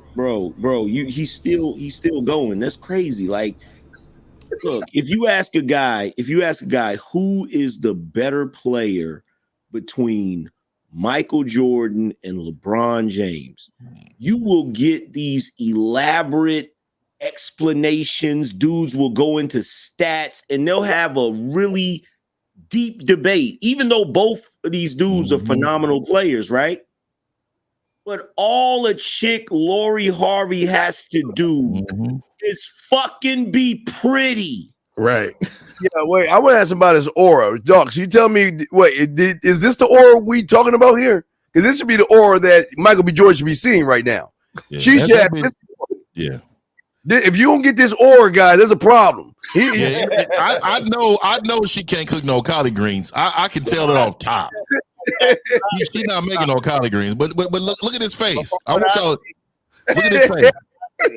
Look at the nigga face. And again, he hurt. Do you see his fucking face? That's what I'm saying right now. Yep. Look at him.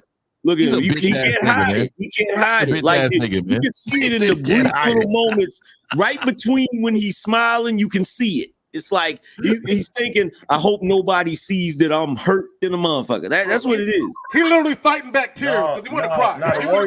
The Warriors lost that game, so he was sad because the Warriors lost. Yeah, you're right, Miles. We got to think about it like everybody else, man. We got to caller. We're gonna give you the last word, and then we're gonna move on. The narrative. Caller, we're gonna give you the last word. Go ahead. Oh no, they said during that clip he invited Corday with him at the last minute, but that was really Lori's ticket. Wow. Caller, we're gonna give you the last word. Go ahead. Y'all guys, man. I got it. Okay. Set me up all night. No, leave me alone. No. All right, caller. Appreciate the call, man. All right.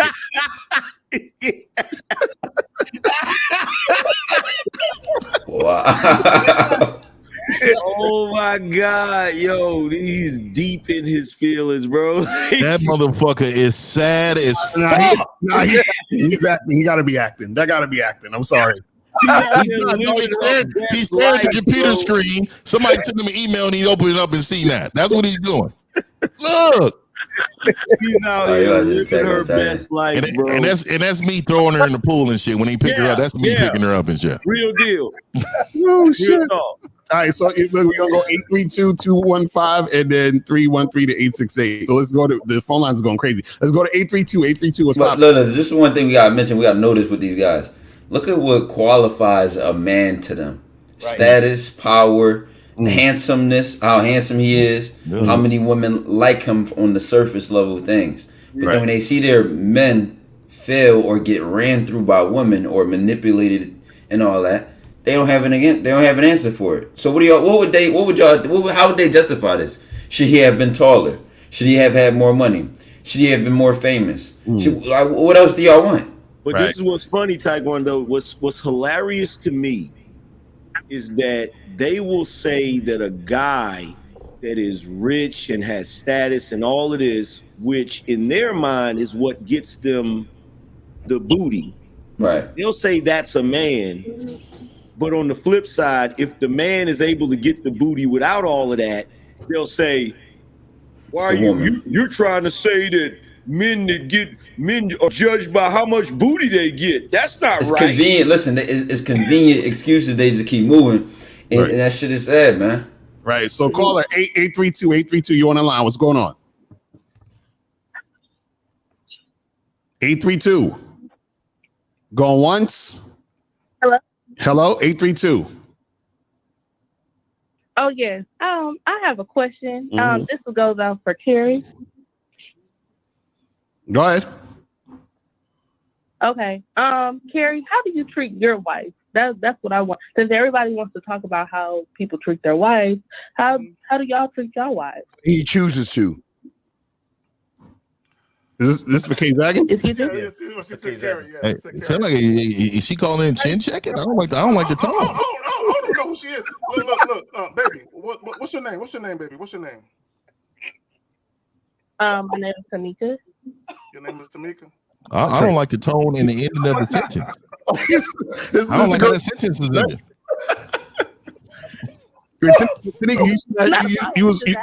Tanika, did you fuck Harry? She got a clipboard right next to her right now. I'm telling you right now, it's disturbing. Like certain things move me different, dog. I'm telling you. So my question to her is, okay, number one, why is that relevant? That's number one. Why is that relevant? Everybody's talking about how they treat their wives, and you guys want to paint this picture of y'all want to be Kevin Samuels. This is what I'm getting from Wait. Okay, number one. Who is that? Number one. Wait a minute. Number one. First and foremost. This is what I get sick of. Hold on for a second. This is what I get sick of. Because you said it. Why would we want to be Kevin Samuels? Hold on for a second. Let me respond to this. A whole lot of Kevin Samuels on this Hey, podcast. but why would we why would we want to be Kevin Samuels though? Hold on. Check this out. Hold on. Shorty, shut the fuck up. I'll put her on hold. Go ahead. Go ahead. Number one, I can't stand you fucking goofy ass fucking typical, stereotypical motherfuckers. As soon as somebody gets a certain level of popularity, then all of a sudden everybody wants to be like this person. Right. Look, we can't help it if Kevin caused you bitches to get your panties in a fucking bunch, okay? Because he was criticizing the fuck out of y'all, all right? But last time I checked, we on this panel talking to men. Kevin talked to the women. We're talking to men. So I get it. Kevin's no longer here, so you can't call him and complain and have him hang up on you. So now you want to call over here so we can hang up on you for complaining over here. But at the end of the day, how we treat our wives ain't none of your motherfucking business. And number two, we don't answer questions from no motherfucking goofy ass broads that come in here clout chase. Yeah. Well, wait real quick. Wait, baby girl, I don't think you did your fucking homework. Before there was a Kevin Samuels, there's a lot of motherfuckers on this panel that was before Kevin Samuels. There's a lot of motherfuckers on this panel before the motherfucking hypergamy, all that high status and shit. Motherfuckers on this panel before all the shit that was going down before YouTube. So do your fucking homework before you sit there and say that we trying to be a motherfucker. Maybe the motherfucker's trying to be like us, but you don't know that shit unless you do your homework, baby girl. So let's bring her back on. Go ahead, take back and bring her back on after. I'm still tripping because she called me by my first name and shit. You know what I'm saying? I'm like, I mean, does she know you, Zach? I think she know you. I'm gonna bring her back on. Go ahead. I know your wife.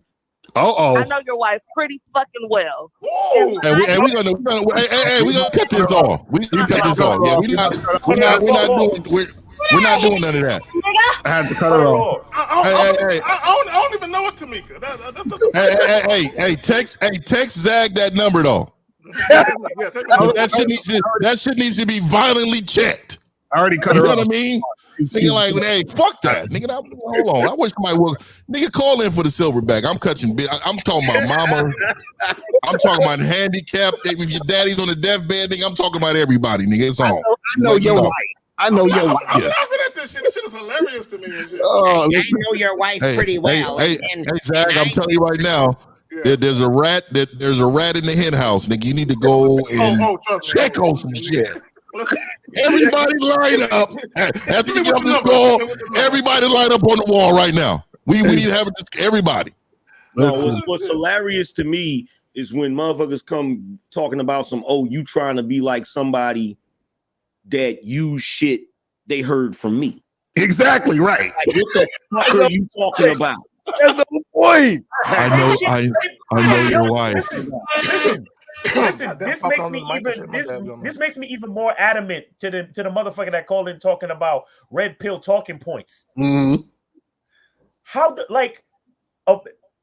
one bitch called in talking some bitch shit, and another bitch just called in talking some bitch shit. Hey, you know what, Miles? This is what annoys me, and I'm pretty sure a lot of y'all. I'm pretty sure everybody up here feels that way. Everybody that's been up here for a minute feels that way. I predate all of that shit. Exactly. You feel what I'm saying? Like all of that shit, like the freaking whole red pill fucking zealotry, the rise and fall of Kevin Samuels. Like I predate all of that shit, and I'm pretty sure most of y'all do too. Exactly. That's goofy, man. So I'm like, how is the original trying to be like the copy? That don't make no sense. We all definitely do. Hey, I'm on some real man shit though. I'm gonna say this to everybody, man. Like when you got women calling in and doing disrespectful things like this, man, this goes to the power of the household. I'm telling you right now, this goes to the power of the household. What they try to do is chip at the armor, and I like how he handled himself. Because this nigga could have really just went in and just because I'd have been me, I'd have lost it, nigga. That's my motherfucking movement right there. But I respect Kerry, and I learned something from him. Nigga, don't get too. I'm not tripping because I probably would have put it on mute. Bro. I went downstairs and said, "Who is fucking Tamika? Tell me who and call her right now." Bro. You know what I mean? Like, I know. I just like I different, but I learned something. I learned something from today. This is what I'm saying. This is what happens when you're around some men. Because nigga, I'm reactive. Nigga, we gonna tell her man. Let me speak to her representative. Right? You know what I mean? Bro, I got, Make sure she ain't got them grits in her hand, man. Bro, I got motherfuckers that don't like me for whatever reason, but best believe I'm gonna get to the bottom of some shit later on, though. That's gonna happen. Yeah. I know you will too, nigga. I know. Calls real quick. Let's go to 215. 215. What's popping? Who this? What's up, y'all? What up? What's going on? Yo, man, I'm 52 years old, right? And all the interactions I've had with women over the years were pretty organic. So I don't really understand the concept of game, but I love these kind of shows when these young boys calling here acting like they need game. Yeah. And I just totally. So what's organic? What's organic? What does that look like for you? Well, it's like it's not a plan. You dig me what I'm saying? I don't even approach women. So most of the jump offs I get in come from like an organic conversation in a, just a public setting somewhere. How'd you get into that conversation? How'd you get into the conversation? I want to know why he hates himself. Wait, I want to know how you got into the conversation. At the same time, I ain't hear you. No, I said, how did you get into the conversation with the women? And why you hate yourself? Well, women are aggressive nowadays. They approach you like you don't have to speak. No, they don't. God, with the women of today, bullshit. Caller. They did it in the 90s. They did it in the 80s. It ain't no women of today. They always did that. Okay, so caller. So how are they different, bro? Come on. So wait, caller, how many chicks you smashed in your life? 2.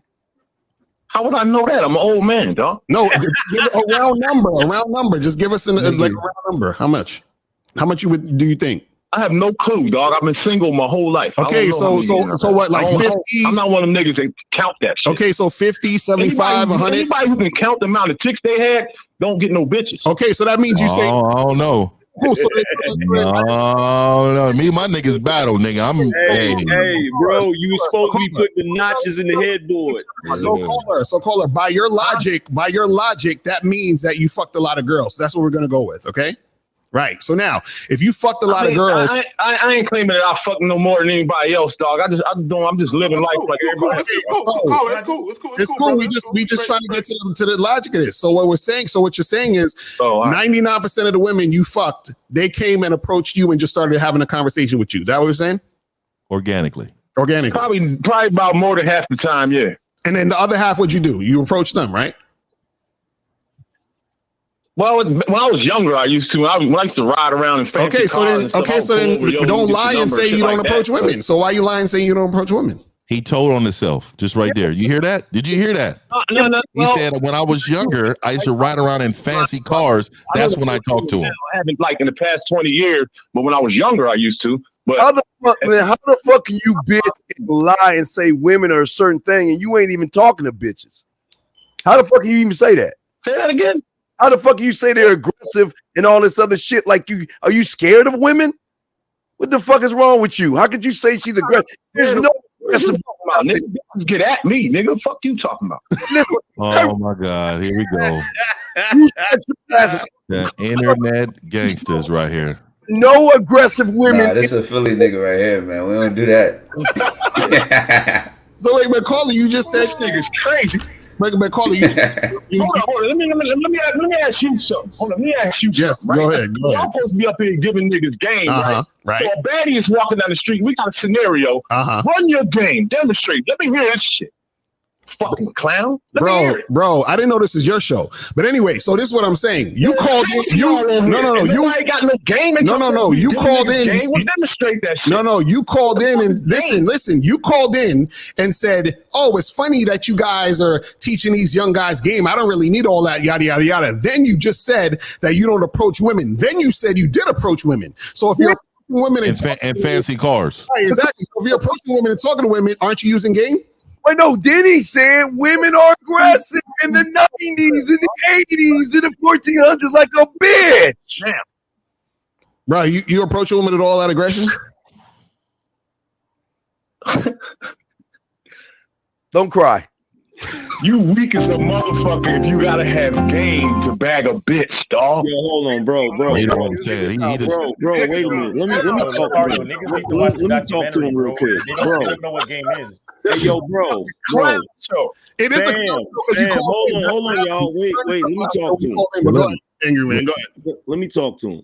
Yo, fam, can you hear me? All right, go ahead. All right, bro. First of all, look, don't disrespect the show, man. Like, let's chill with that.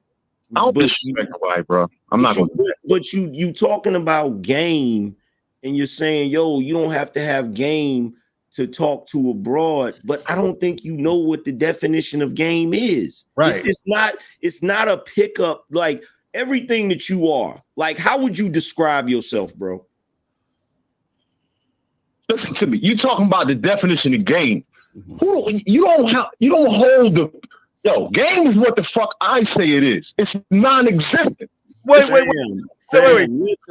y'all, because no, he trying to get off. He's trying to deflect. No, look, bro. No, you deflecting. I'm asking you a simple question. How would you describe yourself as a man? Like, how would you describe yourself, bro? Dude, I'm pretty basic and simple, dog. It's that simple. He asked you how. How? What you talking about? How? I'm talking about, like, if somebody said, yo, angry man, describe yourself. Well, I'm intelligent. I'm charismatic. You know what I'm saying? I do what I say I'm going to do, blah, blah, blah. I'm going to run down the list of every quality that I think makes up my character. That's my game. That's game. I dig what you're saying. All right, so you see what I'm saying, bro? So why, like, so how you saying? You asked me a question, dog. You asked me a question, I'm gonna answer. I'm a pragmatic thinker. I simplify everything. I'm athletic. I'm health conscious. That's my number one thing. You know what I'm saying? And that pretty much covers me. When you approach a woman, and you kicking it with her and you talking or whatever, and she's interested in all that, that's game, bro. But wait, angry man, how can he say women are aggressive if he has game? How can women be aggressive? I don't even understand that question. What the fuck? Yeah, that's over your head. You said women are aggressive. They've been this in the 90s and the 80s. We listen. How the fuck are women aggressive if you have game? When did I told you I don't have game. I don't use game. What is that shit? Don't exist. That's some shit that caller. If game doesn't,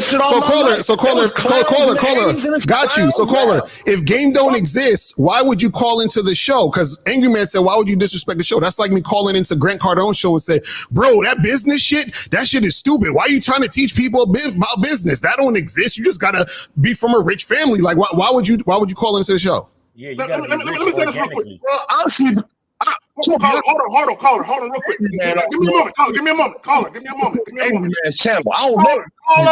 nigga. Nigga, shut the fuck up for a minute. Nigga, shut the fuck up. Nigga. Be quiet for a minute. Nigga, shut the fuck up and be quiet for a minute, nigga. Now, let me say my point. Yo, the word, hey, nigga. God. You still talking, nigga? Now, hold on. The word game has been around for a minute. It's been around. It predates all of us. Long before any of us was born, the word game has been around for a long time. The problem with you goofy niggas. Hold on. Hey, nigga, I hear words, nigga. Be quiet. Hey, nigga, be quiet, nigga. What's wrong with you, nigga? Shut the fuck up, nigga. I'm still talking. I ain't done, nigga. Don't interrupt me no more, nigga. I love it. I love the exchange. My point is this. The word game has been around for a minute. The problem is y'all getting shit confused with game versus playing game. Playing games. We don't play games with bitches. We don't manipulate bitches. We don't lie to bitches. We tell bitches what it is, not what it could be. And they either decide to fuck with us or they don't. Do you get it now, nigga? Somebody's Android was going crazy. Motherfucker, I just explained to you that clowns didn't come to the earth with you, bitch. They've been here. The word game been around. That's what you bitch niggas needed. Surface dweller. I just know surface. Just explain. Hey man, I ain't gonna meet too many bitches, nigga. I'm gonna say that right now, nigga. We about to have a real exchange in just a second, nigga. I've been cool. But nigga, it's about to turn a different way in a minute, nigga. I ain't gonna be too many more bitches up on here, man. Aggressive. I want to know how women aggressive. Wait, no, just answer the question. Tell us how women aggressive. How How are women aggressive, surface dweller? Tell us how they're aggressive. Yo, these chicks will pull you over at the light. They will pull you over while you're walking down the street. These chicks don't give a fuck. They gonna get what they want. And Eric, if you don't know that, motherfucker, then you basically just told it yourself. Nigga. So basically, you go by the whims of what a woman wants you to do. Is that what you're saying? Yeah. What the fuck kind of question is that? I'm asking based on what you said. You just said these chicks are gonna do what they're gonna do. I'm asking you. That's what you. I'm going off what you said. When I came in, I used the word organic. Everything flowed naturally. All this other bullshit you trying to inject, none of that apply to me, y'all. That kind of shit don't happen. Game don't stop the natural flow. Okay, but here's the problem, though, fam. Listen, here's the issue. The issue is you may be a dude that have went through life and been able to organically or naturally flow and be able to talk to chicks or have chicks talk to you or whatever. But nowadays, every dude is not built like that. Okay, it's just like when you out in the street and you got a dude that naturally nice with his hands. Like he just naturally good at fighting and shit. Now that dude don't necessarily need no instruction. But you're like that guy saying that boxing don't exist. Right. Exactly. You feel me? You feel what I'm saying, bro? Because everybody ain't gonna be naturally good at that. So when you got dudes that don't know how to freaking fight, they gotta learn that sweet science. So you can't tell them, yo, that don't exist. All of them choreographed moves, and that's just like wrestling. That's just fake, bro. Like, no, man, come on. What's a jab? What? Look, like, come on, that bro. don't exist, nigga. They had problems with women, having problems with them now. No, they don't, man. Ain't no way nobody can get no help on how to meet women. It's a clown show. It's some fucking fake ass hustle. So fam, hold on, fam. So you just determined. Look, so right now I'm starting to realize, bro. Right. At this point, you're not trying to hear no logic. You just want to argue with niggas, right? But if you such an organic nigga, why would you take the time to call into a bunch of clowns? With me. Right. So caller, why would you call into a bunch of clowns then? What's the issue? Nigga, I ain't nobody's clown. I ain't no clown. I ain't no motherfucking clown. I tell you that. No, see, from his perspective, I want to hear it. Since we're clowns, why would you call into a bunch of clowns? I'm gonna take that statement back. I was responding to the boy who was trying to get at me. I'm not gonna call no 7 men clowns. That ain't I'll take that back. I respect it. Appreciate it. So then what's the issue? I can't move like that, yo. I don't know these brothers up here, like we barking and all, but I ain't gonna call the group clowns. Me and the brother was going back and forth. You know how we get. It's like the basketball court. Hey, I ain't got no problem with that. I don't mind exchange. No, but this is what I say. This is the last thing I'm saying. We gotta get to the next caller. So my question is, why did you call? That's what I want to know. I'm curious. You complain about women. I called in the Sport AM show. That's it. Oh, okay. Some content. We had some fun up here. It's some good content. You know what it is? It's all love, then. Call us all love, then. It's all love. Supporting AM. Supporting AM. Niggas got to see how fast a man can switch vibes like that, though. Niggas think they got to be crying the whole time. No, niggas can bring it back. I respect it. I respect it. Yeah, that was a real exchange. That was one of the realest exchanges ever. It ain't no different than everybody. Look. That's one of my viewers. You end up dapping it up and be like, all right, we good, we straight. That's my fault. Y'all know I got the barbarians and shit. I like that though, AM. And see, my whole thing is it's just respect. That's all. Like, he's respectable. Like I respect men who can just, self-reflect in that moment and say, you know what, you're right. This is what it is.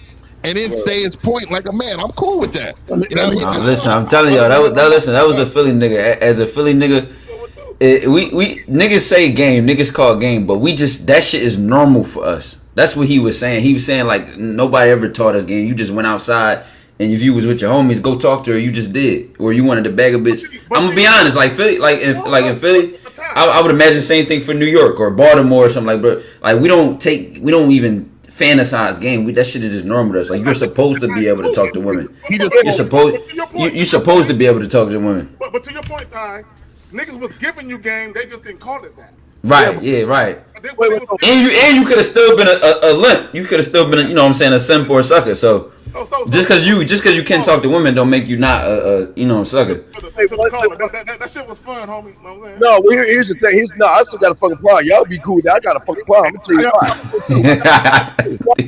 Because I hate motherfuckers that ain't got no game that bitch about women. You bitched about women. And to me, you ain't got no motherfucking game. And Philly should not even claim your motherfucking ass, because if you actually had game, you wouldn't be talking about bitches like that. They're not aggressive, motherfucker. You sat here and said all that cake ass shit about all this game or being fucking organic, but then you gonna come around and talk about a bitch? My issue with it is, don't, like, you calling into a show about game, talking about game don't exist. That's disrespect. You understand what I'm saying? That's like he said the boxer thing earlier. I thought exactly right. You know what I'm saying? So to me, that part of it is disrespect. So I don't like none of that type of shit. Like, don't call into no show like this, because nobody don't call into no other types of shows. Even all the red pill shit. Niggas don't call into red pill shows talking about, yo, the red pill is bullshit. I've never in my life seen no nigga call a red pill show say that type of shit. You see what I'm saying? So it's like, dudes is always... All right, so cool. All right, so I'm glad you brought up... Is the caller still on, L? Nah, he gone. All right, so this is what I would like guys to do. For all you guys that got a problem with the term or the phrase game, whatever, explain why. Like logically. Don't... Niggas be in their feelings when they talk. Yeah. I'm cool. I'm cool up to the point where there's clowns and you a bitch, and I lose it then, because that's not real life for me. Like I don't exist in that world.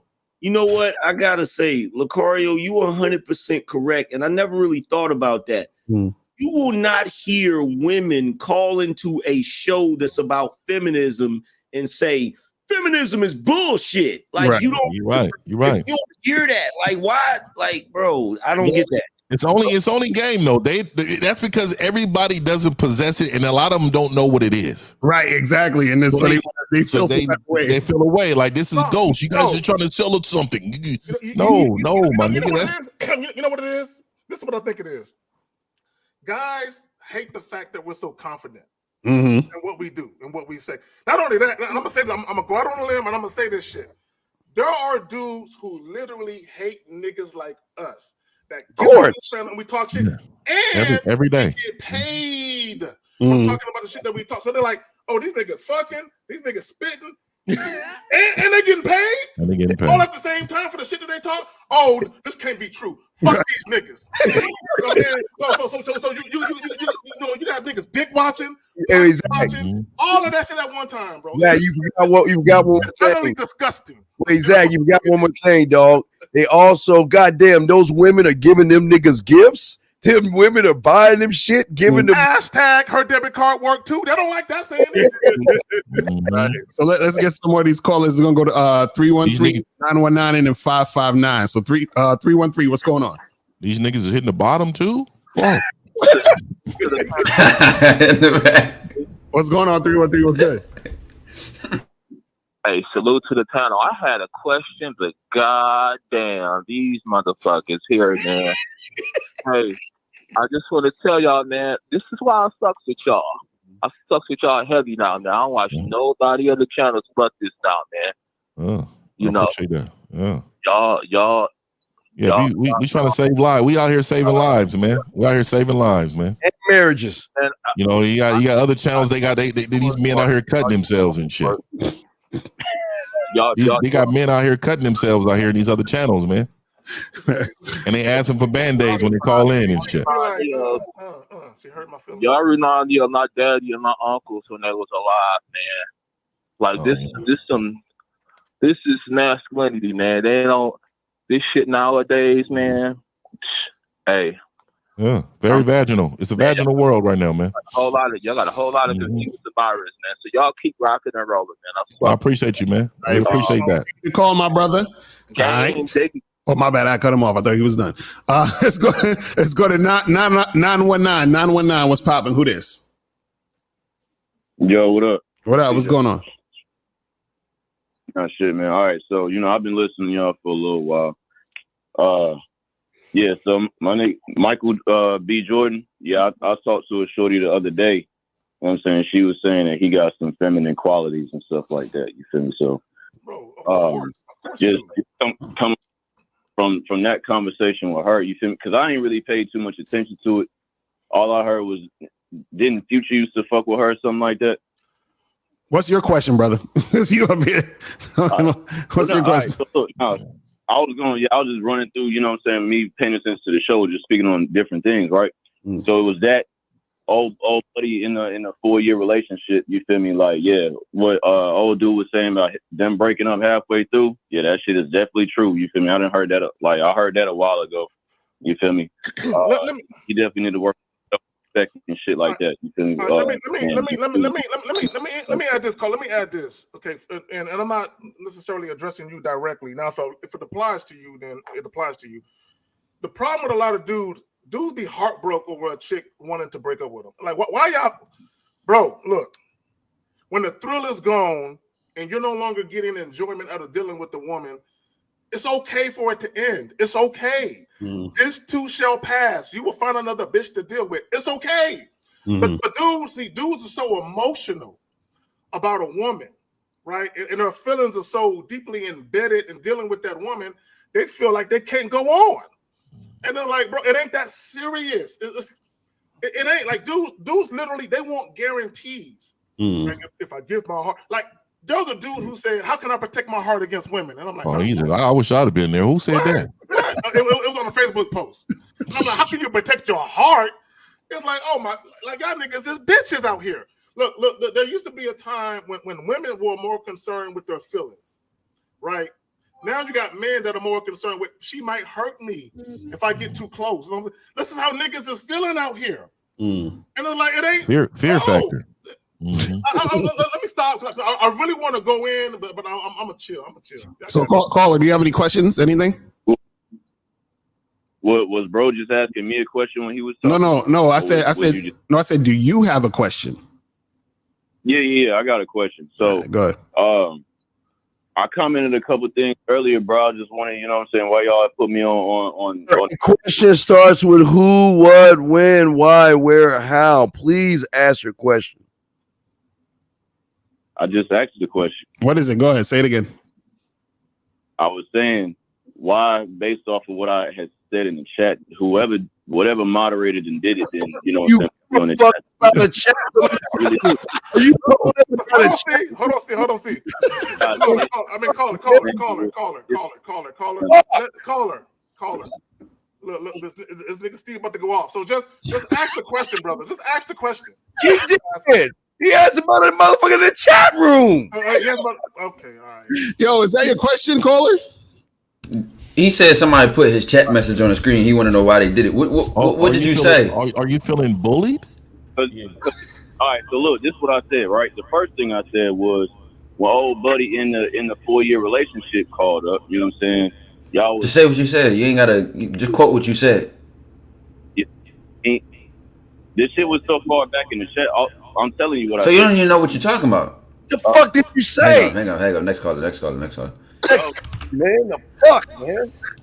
All right, the nigga getting offended over something he don't even remember he said. This is the problem with men, though. Really quick, man. See, I could tell what men explain themselves way too much with women, with people around them. Like, dude, stop. Just speak directly. Speak with some conviction. Like, stand on it. Like, I don't understand. It had to do with the bro. Quote what you said, my nigga. We didn't got to remember what happened. All this other shit. Yeah, let's go. We're gonna go to 559 and 214. 559. Go fund me for Zag's internet, man. We need to. 559. What's going on? Who this? What's good with y'all boys? It's B from Cali. What up? What's that, man? Shout out to the panel. I don't got a question, y'all. I just got a statement. I heard y'all talking about Michael B. Jordan, and that shit just exposed that whole crybaby bitch ass red pill community, because at first the point was looks, money, status. That's all the bitches want. Now when the bitch leave that shit, now it's they want broke ass Pookie. They want the man was too good for him, and the thing with that nuclear physics. And they don't even know what they standing on no more. They just back and forth crying and bitching. That's the thing. So they can't say that they want the good guy, and then they can't say they want the famous rich guy. And then when she get dogged by Future, she can't say she want a hood nigga. I'm gonna tell you that community is called trauma bonding. Right. That's called trauma bonding. That's when a whole lot of men get together and they want to express themselves to each other and see who can trauma bond with them, who can relate, who can I talk to about the same things I go through, and they start high-fiving each other. That's some bitch ass shit, I'm telling you. And it happens too often. Men don't check it enough, and then they hate motherfuckers like us that say shit about them. Right. Right. And one last thing I want to add, I don't like mean to bring down the morale or anything, but 50, I just saw your video about what happened in Texas, man. And the saddest part of all this shit is you got motherfuckers crying and bitching about women, but it's motherfuckers dying across the world and going through real shit, but you got motherfuckers shedding tears. And the reason why I'm gonna let you know really quick, and I'm glad you brought that up, but really quick, the reason why I do those videos too, because also game is life, right? But what I really be trying to have people understand is that the game is not about women. Like a lot of people come to our pages just to hear how to talk to women, how to deal with women. The game that we teach is about manhood. Exactly. We teach you how to be better men, and women is a part of that in certain ways. But life outside of them is huge. Go live your life. And so when I'm bringing up situations like that, it's because a lot of you bitch ass people don't want to vote in your community for the local sheriff's office, for the local legislations to change laws, but complain about it. So what I try to teach is for men to understand that we're not only about home, but we're about community. We're on here about the brand of man community. We're on here every Sunday to talk about this. I talk about things, and I'm sure these other brothers do, but I talk about things that consist of the whole totality of the community. Men need to change what's going on because they're coming for us and they're making laws. When we're on YouTube complaining, they're making laws to lessen our fucking manhood. We gotta stop that shit, and y'all need to stand up and stop worrying about women and just say, you know what, I'm gonna help make sure that these laws don't pass so that 30 to 60 years from now we will still exist. But that's the trick bag, though. That's the whole reason why there's an agenda to encourage women to act goofy, because it keeps the men distracted. Right. Right. Fact. So, caller, we appreciate you call, my brother. So let's go to 214. 214. What's popping? Who this? Good afternoon. How y'all men doing? Chilling. What's up, bro? I had a question for Steve specifically, if that's all right. I ordered my puzzle pieces and all that. I was just wondering if there's anything else I need to know, like if it's all right if I listen to music in the background, stuff like that. I want to make sure I listen to instructions very clearly. Sir, just talk to me on when on the show, because we're on some other stuff right now. So just I'm gonna do a show later on tonight. Just hit me up and we'll talk about that, okay, brother? But do you have a question for the panel, though? Also, I had a statement as well. That was the nicest paragraph Steve done said on the whole entire show, man. I got you, Kerry. Motherfucker he carried and shit right there, man. Hey, man, we're gonna go ahead and we'll talk about that later, man. We're gonna talk about that later, man. With some Kool-Aid and some hot. All right, hey, 50. He must got somebody must have dropped the Cheetos on the desk. That's what it is. They back there eating Lay's chips. You get the ones with the waves. Hey, we gonna start a GoFundMe page for my nigga Zag's internet connection. I'm over there, my nigga. No, hey, post the link. I just want to make this public service announcement. Fuck Spectrum. Y'all got that what maybe the internet is? That's why. No, he's still internet for somebody in his next door neighbor and shit. Nah, what happened is that he go run next door. He go run next door like, yo, can y'all unhook the TV or something? Nah, hey, Ty. Really, what happened was that bitch knocked on that nigga door and said, "Y'all hang up on me." Yeah, Tamika downstairs. Hey, hold on, real quick. Look. I'm gonna tell y'all the truth. When I disappeared for a minute, I called my woman. Hey, who the fuck is Tamika? You was like, that's what I'm talking about. Check it immediately. Bro, and I told her, I said, I'm gonna need you to go through your fucking phone contact list. And the first name you see Tamika, call that bitch. Hey, anything with a T, send me the number. Right. I don't give a fuck what anything with a T, send me the number. I was on it. Trust Let's go to, we got two more calls. Wrap it up. Let's go to 909 and then 321. 909. What's popping? Who this? This is Lakeith from Los Angeles. How you guys doing? Chilling. Okay, here. I the topic of the show is why are men sort of looking at another man's situation or relationship and then comparing it to themselves, right? That's the topic, right? That's what you guys talking about, right? Mm-hmm. Okay, here's my thing. I get what you guys are saying, that men need to focus on men. However, I think that you guys are forgetting a human aspect. Wait. Before you say this bitch ass shit, this is being brought to you by Excuse for Berry Crunch. Make sure you do your thing, because this motherfucker about to say some bitch ass shit. I can hear in your fucking voice. You so. But go ahead, Cole. I want to hear this. Let me say the bitch ass shit. Can I say it at least? Yes, please. I want to hear it. Go ahead. Okay, thank you. So basically, what I'm saying is that it seems like you guys may be, and I could be wrong, but maybe forgetting about the human aspect of cross-referencing. So do you guys think it's wrong for a man to look at another person's situation, cross-reference it, analyze it, and then to try and figure out the outcome of his situation? No, this is not. It's not wrong. It's that a lot of men now have no identities. So what they do is they're easily impressionable. So then they copy it, and then the real problem is that a lot of men have been traumatized or have faced that same result. So then they use it to justify or encourage their trauma and say, well, look. So they paint this narrative and they live in their own world where women are evil demons and they just destroy men and take all their money and they want all their clout and fame. So then something like this happens and they push that narrative further. Right. And we're telling men, live by your own rules, your standards. This what happens out there does not define you. That's the disconnect. Okay, let me say this real quick. Bernie L with the dub. I started a GoFundMe page for KZACandSpectrum.com. Fuck Spectrum. fuck Spectrum. Right, can I say this? Let me say this, Miles. Let me get off. Here's the problem. Okay, so caller, to answer your question. See, a lot of guys, they'll say, oh, I can learn from other men's mistakes. The problem is you don't really know his mistakes, though. Because behind the scenes, you don't know the bitch ass shit that he's doing to contribute to his mistakes. So a lot of guys, when they look at, oh, this woman was married to this guy and she left him and she divorced him and all these women are doing guys this bad and this bad. Here's the thing, okay, and I said this and I'm gonna say it again.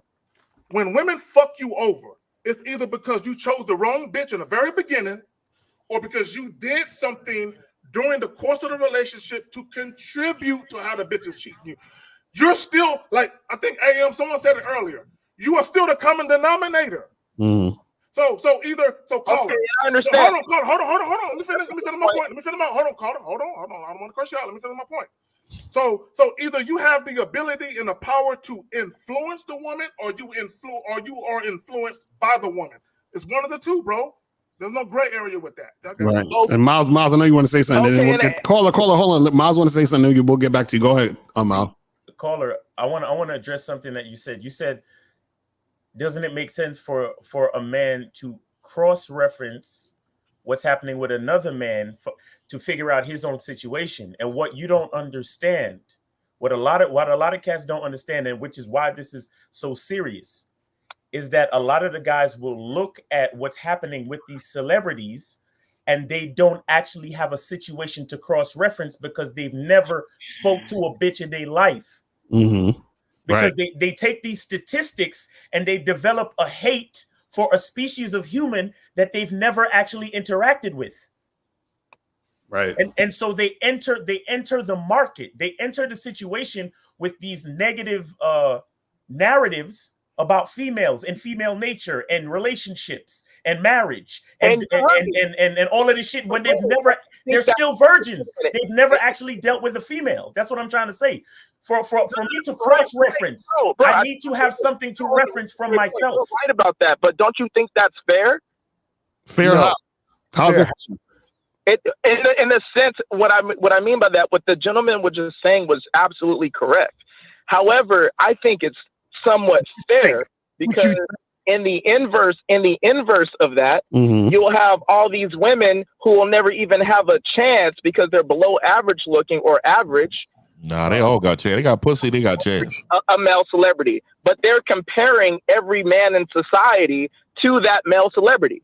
So then all the men in society have to contend with the narrative of It hurts both. Listen, it hurts both sides. But the only men that are going to continue that narrative that who don't have their own. So wait a minute. If women have to encounter what the gentleman was saying, which is true, then if women want to project that narrative onto men, then you can't be mad for men projecting their narrative onto. Whoa! Wait a second. We're not equal. Wait a minute. So hold on. So you're saying that society is judging all men by the Michael B. Jordan standard? No, I'm saying a majority of women are. Wait. But see that. Hold on. I'm go after you. So wait a minute. Is this is Lakeith, right? Yeah, Angry Man, it's me. How you doing? Okay, Lakeith. Number one, bro. Fucking punch him in his throat, Angry Man. So you genuinely think that when you go out here and meet certain women, you might actually encounter a woman that's gonna judge you. She's gonna look at you and say, "Oh, he doesn't have what Michael B. Jordan has, so I'm not gonna date him." I have been successful with women, and the ones I've been unsuccessful with, yes.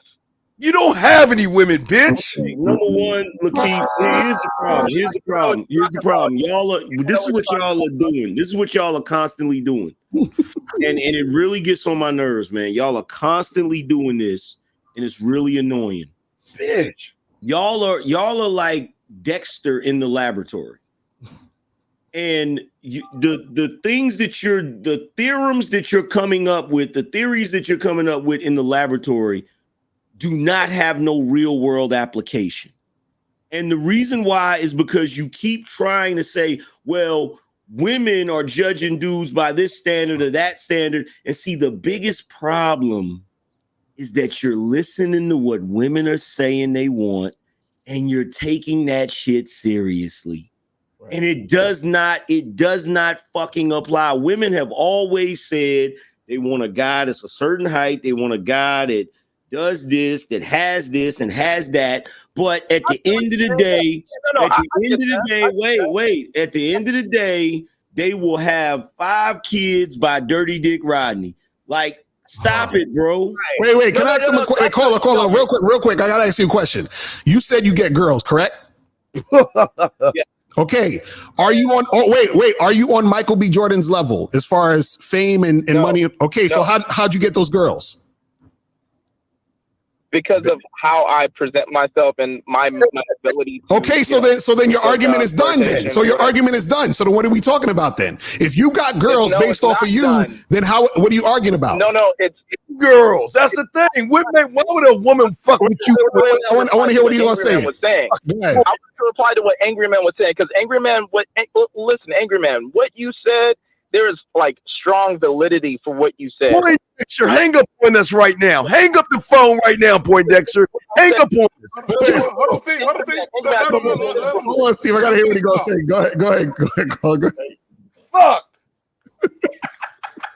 Caller, I want to know how you got girls. What? I want to know how you get girls because obviously you got to be at Michael B. Jordan's level, correct? Wait, no. That's not what I said. I specifically said the women who I'm successful with, right, what pertaining to whatever, right, I maneuver in a certain way. I meet chicks at the gym. I meet chicks at the grocery store. I meet chicks you play the music? I go out to different places. I go to concerts and stuff. I meet chicks all the time. So what I'm saying is that, no. It relates. What you're asking me relates to my comment I wanted to make to Angry. Why the fuck you lying? Why you always lying? Oh my God! Stop fucking lying. All right, caller. Yeah, I like that song too. Caller, I just want to ask you. I wanted to respond to Angry Man. Okay, respond to Angry Man. Go ahead. Please, and then hang the fucking phone up. And I hope I'm not cutting any. I don't mean to be disrespectful. I'm not trying to cut anyone off. I just want to respond. No, go ahead. Go ahead. So Angry Man, you were saying that we're listening to what women say they want, which is partly bullshit, right? I think that you're right about that, and we shouldn't be listening to what women want. But because you guys are older gentlemen, right? Would you agree that the level in which women are projecting the bullshit that they want, it's more? Steve, I got you, man. Has a bit more power. Hey, 50, Steve, I got you, man. Younger men are going to social media, pertaining to bro. Here's the thing. Look, here's the thing. The game changed the social media narrative. But go ahead, AM. Here's the thing. You did it again. See, I took the situation out of the laboratory, and you brought it right back to the laboratory. And what I'm telling you is, there's a reason. Look, there's a reason why the dude that called in earlier from Philly was so angry. You know the reason why he was so angry? He was angry because he understands. See, I feel that anger too. I'm just different because I understand why guys are having difficulty. So I try to be a little compassionate about that. But the problem is he's angry. And I feel that anger too, because we know it's all bullshit. At the end of the day, social media, the internet, this statistic, that statistic, it does not fucking matter when you get boots on the ground and you're actually outside dealing with these fucking women. None of that shit matters, bro. That's how you know you ain't getting women. I'm implored to believe that. All I'm saying, Angry Man, is that I don't think it's right for you to be so. You don't think it's right? Fuck your feelings, bro. Your whole argument, when bro. They are born in the bro. The only reason, listen, the only reason all of that, everything that you've been saying, Lakeith, and I've heard the argument before, just like everybody else that's raising this argument in these spaces. The only reason that all of that shit is relevant is because you guys make it relevant. Facts. Right. The only reason. Oh, can I ask you a question? I got to ask you a question. It's very important. The girls you're getting, are those the girls that you actually want? Yes or no? No, fuck no. 50-50. Exactly. See, basically what he's saying, that's the issue right there. He's not getting the girls that he wants. The girls that he wants are the type of girls that he see the guys that he thinks are the quote unquote high value guys getting. So this is where the disconnect is. Because I said 50-50, 50% of the time. But that's my point. My point is, if you were getting the women you wanted, you wouldn't have this fucking argument. The reason why you have this argument, because you think the reason why you're not getting that 50% that you want is because of some other thing about the women and the power and the fucking social media and the modern women and all this other crazy shit. So you're trying to compare yourself to the other guys so that you can say, well, what do I need to attain to get the hot girls like them that I really want? This is what's really going on. Wow. Let me ask the caller a question. Let me ask the caller a question. Hold on, caller. Hey, nigga, relax. Hey, caller, let me ask you a question. What city do you live in? Bitchville. Wait, say that again. LA. He said LA. Caller, what city? He said LA. You live in LA? Oh no, not in Cali. He's not one of us. I live in LA. All right, so let me ask you a question. He's not one of us, man. Let me ask you a question. That's Orange County. So I'm assuming that you go out to like a lot of trendy spots, nightclubs and bars, right? I'm assuming you do that, right? I don't go out to a lot of nightclubs, but I do go on to like a lot of cool, like little, like in Pasadena, right? All right, let me ask you a question. Let me ask you a question. I'll Pasadena every once in a while. All right, let me ask you a question. Do you get caught up? Like when you pull up into the parking lot and you see all those expensive cars, do you get caught up with, damn, if I had one of them, then I can get bitches too? Is that what you think sometimes? I'll be honest with you. I do think that sometimes. Of course. It does not. But wait a minute. It does not make me feel less confident. I still approach a woman if I'm attracted. It doesn't matter. It doesn't matter. It really doesn't matter. Once you think that type of shit, you're dead. Fuck out of here. Make a fist, caller. Yeah, because women don't care about money, right? Women Hang the fucking phone up. Hang the phone up, bitch. Hang the fucking phone up. You got Telling you, man. You see, he's like, well, are you saying women don't care about money? That's imaginary in my head. See, bro, your mindset is why you're thinking how you're thinking, bro. You not understand this. But I already knew when I asked him about the cars. I knew what he was going to say. Hey,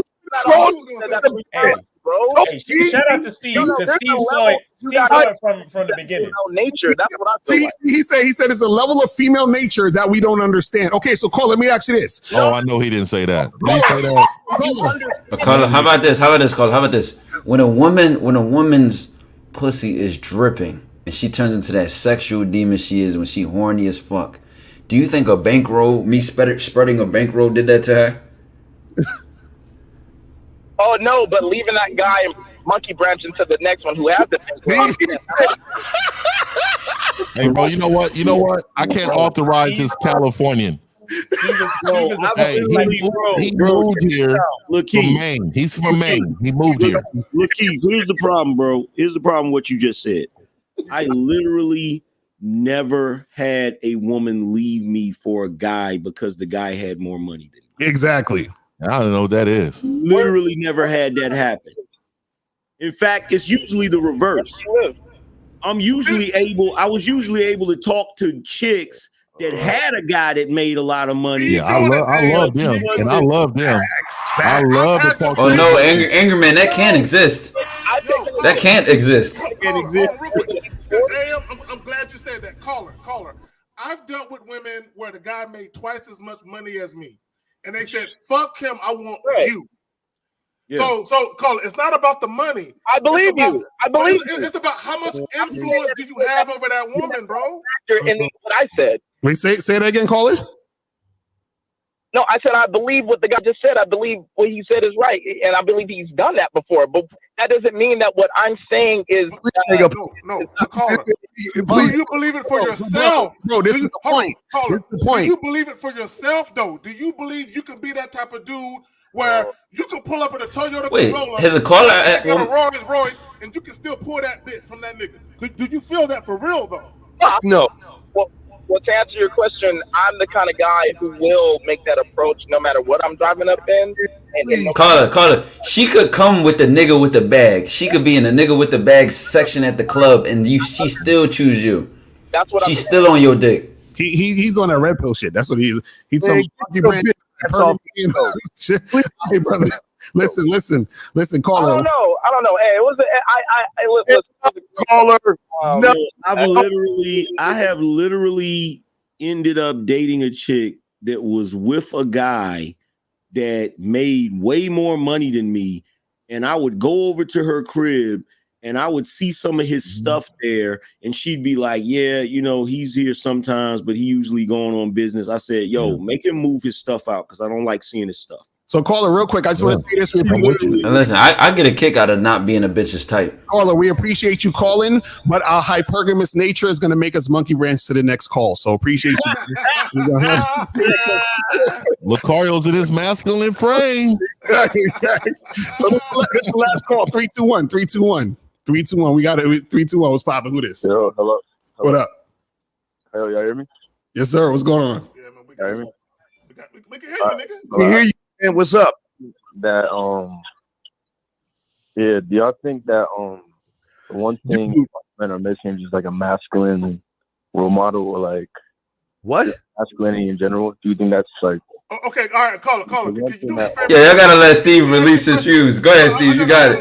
Let Steve release his views. Caller, ask your question all over again. Can you start all over? I missed some. Chips. Ask your question, sir. Ask your question all over again, please. Please. Yes, please. Y'all hear me good? Yeah, bro. Nigga, speak louder, nigga. Yes, please. Bro, speak louder. Use your outdoor voice. It's okay. You don't want nobody knocking on that door. Do y'all think that men are missing a masculine role model in life? That's my question. Yeah, of course, man. Yes, is the answer. And we've been said that everybody needs a strong father. I just called somebody's father a bitch earlier, and I hope he called his dad and said, "Hey, Dad, like you really wasn't the one. Like you really wasn't a superhero. You're the Pink Panther. So we talk about this all the time, man. Is that? I know that's not your only question, right? Was that your question? No, because I think the fundamental, like the base level of game is like a masculine frame. Wait, kid. A masculine frame. Oh my God. Have not dropped from your stomach, young man. This is a fucking frame. This is a picture, and this is a frame. So what the fuck are you talking about, young man? My nigga Steve. Carla, that shows how much you know about picture game. of him in the frame, nigga, right next to him. This nigga's a wild nigga, man. No, this nigga Steve. But I caller, don't know about game. but caller, listen, man. You know, holler at us for some coaching, brother, because you know, so like you need some coaching, man. Go to Real Game No Theory, and we'll. Yeah, get on the store, give me some hot Cheetos, motherfuckers. I like them things. All right, big guy. I don't have a problem with women at all. I'm just, Nigga, stop lying. Wait, Steve, you ready? You got the clip ready, Steve? Real quick. 3, go hit it. Why the fuck you lying? Why you always lying? Oh my God. Stop fucking lying. Fam, now you're a liar too? That's not cool. What about me do y'all think doesn't get women? We can tell by your voice. Oh man, we hear you. You know what it is? I've heard. Wait, where do we start? Do we all point out a different thing? Hey Ty, let me start it off. Let me start this off. Let me tell you why I know who you are. Because I've heard you on a speakerphone when I'm doing things to your woman. And I'm telling you, you're the guy on speaker. You're the guy that she says, hold on, he's calling me. And it's you. So this is how I know, because I've heard you before. This is what I'm telling you. You never, bro. I'm only 17. I'm trying to learn. That's why I Listen, I can hear that tone of voice. I can hear that tone of voice. You the one we want to. You gotta go. We gotta go. 17 gotta be over 18, bro. 18 plus, man. We gotta start saying that, man. We gotta start saying that, man. 18 older to call in, man. We got 2 more calls. Two more calls out here. Okay, exactly. Yeah, let's do it real quick. Yeah, knock him out. Nobody else call after this. All right. 316 and then 111. 316. What's popping? Who this? Hello. 316. What's going on? Hey, it's Sapphire. Oh, this is the one from earlier. Here we go. What's going on? Uh-oh. Right. Did you bake them biscuits yet? Not much here, but I wanted to call in because you guys told me to, and you said you wanted to hear the masculinity in my voice, which is non-existent. But as far as having a question, I don't really have one, but I would be willing to discuss anything. Okay, well, I gotta say something. Sapphire. Oh, you got it. Sapphire. I asked you a question. Did you bake those biscuits yet? I could. You know how to bake biscuits? But I haven't. Wait a minute. You know how to bake biscuits? I do. Good girl. So Sapphire, let me. You're a winner. Yeah, we don't want nothing busted against the refrigerator and you put it in the oven. I'm talking about from scratch. I'm talking about Sapphire. Let me address something really, really quick. I know that you said in your comments earlier that you don't like how we was speaking to the men, so you felt like we should speak to them different. How should we speak to men? How should we speak to men in your viewpoint? Which doesn't really matter, but I'm asking you, what did you feel like we should have done different in order to reel that person in? As far as he seemed as if he was trying to be genuine about the fact See, there we go. See, let me stop you. You're talking about feelings. You're already talking about feelings. Right. See, men don't view feelings. See, so let me teach you this, because men don't view feelings. When we hear someone call in, we don't view feelings as something we need to worry about when we speak to them. But watch this though. Watch this, 50. Okay. The guy that you're referencing, Sapphire, the guy that you're referencing that called in, that you said he was trying to be genuine, right? Would you give him any booty? Right. I mean, probably not. Exactly. So then what's the point? So Sapphire, do you like? It was that I felt like You felt. Hey, Sapphire. Got her, anger man.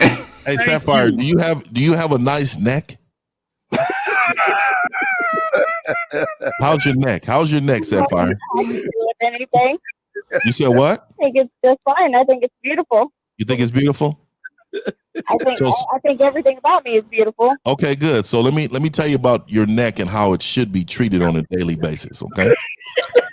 So when you with a real man, and he tells you, get your ass. I'm gonna throw some eggs on the counter from the store. Go rustle me up an omelet, and I grab your neck and look you in your face and said it needs to be done. It needs to be hot on my plate, delivered to me. Are you gonna go do that? I'll be like, okay, I'm gonna give you something hot. That's right. That's what I'm talking about. And what I'm gonna do is, when you say that, I'm gonna grab both of your shoulders and I'm gonna push your shoulders downward so you drop to your knees. And then what I'm gonna do is, I'm gonna look you in your face and I'm gonna tell you right now, who is Massa? I need to be called Massa before you do this. Are you gonna do that, Sapphire? Oh shit. Oh shit. I mean, if you're possibly not. Okay, so you're gonna do it. Let me just tell you something. I'm not gonna be questioned about whether or not you're doing it. I'm just doing this for the entertainment purposes of the show, but I'm really not going to ask this question. You're going to do it, and you're going to enjoy doing it. And not only that, Sapphire, let me tell you why you waited to the last minute. You said you'll take it. I like that. Let me tell you why you waited to the last minute to call in. Because you wanted everybody to know that you listened to this whole entire show. You learned something. You called in. You're productive. You knew what type of man you are. And you know what, Sapphire? It's okay if you want to be choked and you want a man to really treat you like a man. You got to get out of these comments. You shouldn't be saying anything. Just obey who's in front of you. Yeah, and Sapphire, I have some homework for you, Sapphire. Are you listening? I always listen. Okay, what I want you to do is I want you to go and get a notebook and a pen, and I want you to pull up. It's in my life. 1950 just put on the master class for all the alpha males and all the masculine frame men. Listen, man. Yeah, I want you to pull up videos on YouTube that are baking tutorials. And I want you to learn how to make biscuits from scratch. There it is. And after you do that, I want you to report back to this show. Yeah. And tell me that you've learned how to make biscuits. I love it. I love homework. I gotta ask a question. If I can't smell them through the phone, then something ain't right. Hold on, Sapphire. Where's your man at? I actually just got out of a 7-year relationship. 19. Let's dissect this. Y'all want to get about this? No. She is here for the verbal gangbang. This is what it is. That's what it is. That's what it is. She wants to feel like what she haven't felt in 7 years. And so let me just tell you this. You hear it in our voices on his panel. What we would do to your life. Your whole life would change. And let me tell you how it would change. It would change for the better. You would be in order. You're out of order. This comment, I'm not going to forgive you for. You're going to have to make that up. There's ways to make it up. You know how to make that up, Sapphire? Exercise my neck. There it is. There it is. Hey, I give you a B for that response, but it needs to be quicker so you can get an A. She wants to be you that fucking guy. Listen. She wants the BBC Sapphire. She's ready. So she sounds like she's coachable. So that's good. No. She most definitely coachable. Oh yeah. Just make sure you go to work with a turtleneck on. Follow your channel. It came up as the next one, and it was super funny because it's just a coincidence how I ended up on your guys' channel and on this phone. Good. You got 10 seconds of your life left. It's all good. Hey, Sapphire, the reason why that relationship failed is because you need to learn how to make them biscuits from scratch. That's facts. Exactly. Go hang up on us now and go research. That's what I'm trying to tell you. I know how. Oh, you know how? Okay, well, get off the phone and go start making. She all soft. the next batch of biscuits you make, I need you to take a picture of it and send it to asktheangryman@gmail.com. I want to show everybody that you know how to make biscuits. Here it is. And I like this really quick to all you men out here, thinking we need data to holler at bitches.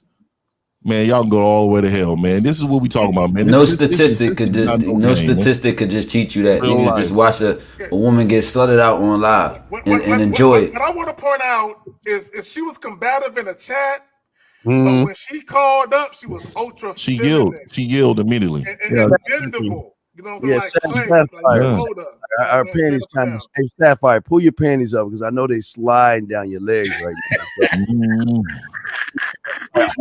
Remember, I'm telling you right now, an index finger, she will empty her bank account with this index finger I have. Yeah, she can go back and masturbate to this. She'll cut this last clip off and play with her pussy with this. So Sapphire, we appreciate you calling in. And we do. Real quick before you go, I want an honest answer from you. Just say yes or no. Do you like nigger cock? Whoa, yo, I'm on Twitch. You can't say that, bro. I gotta close my vibe, yo. Damn.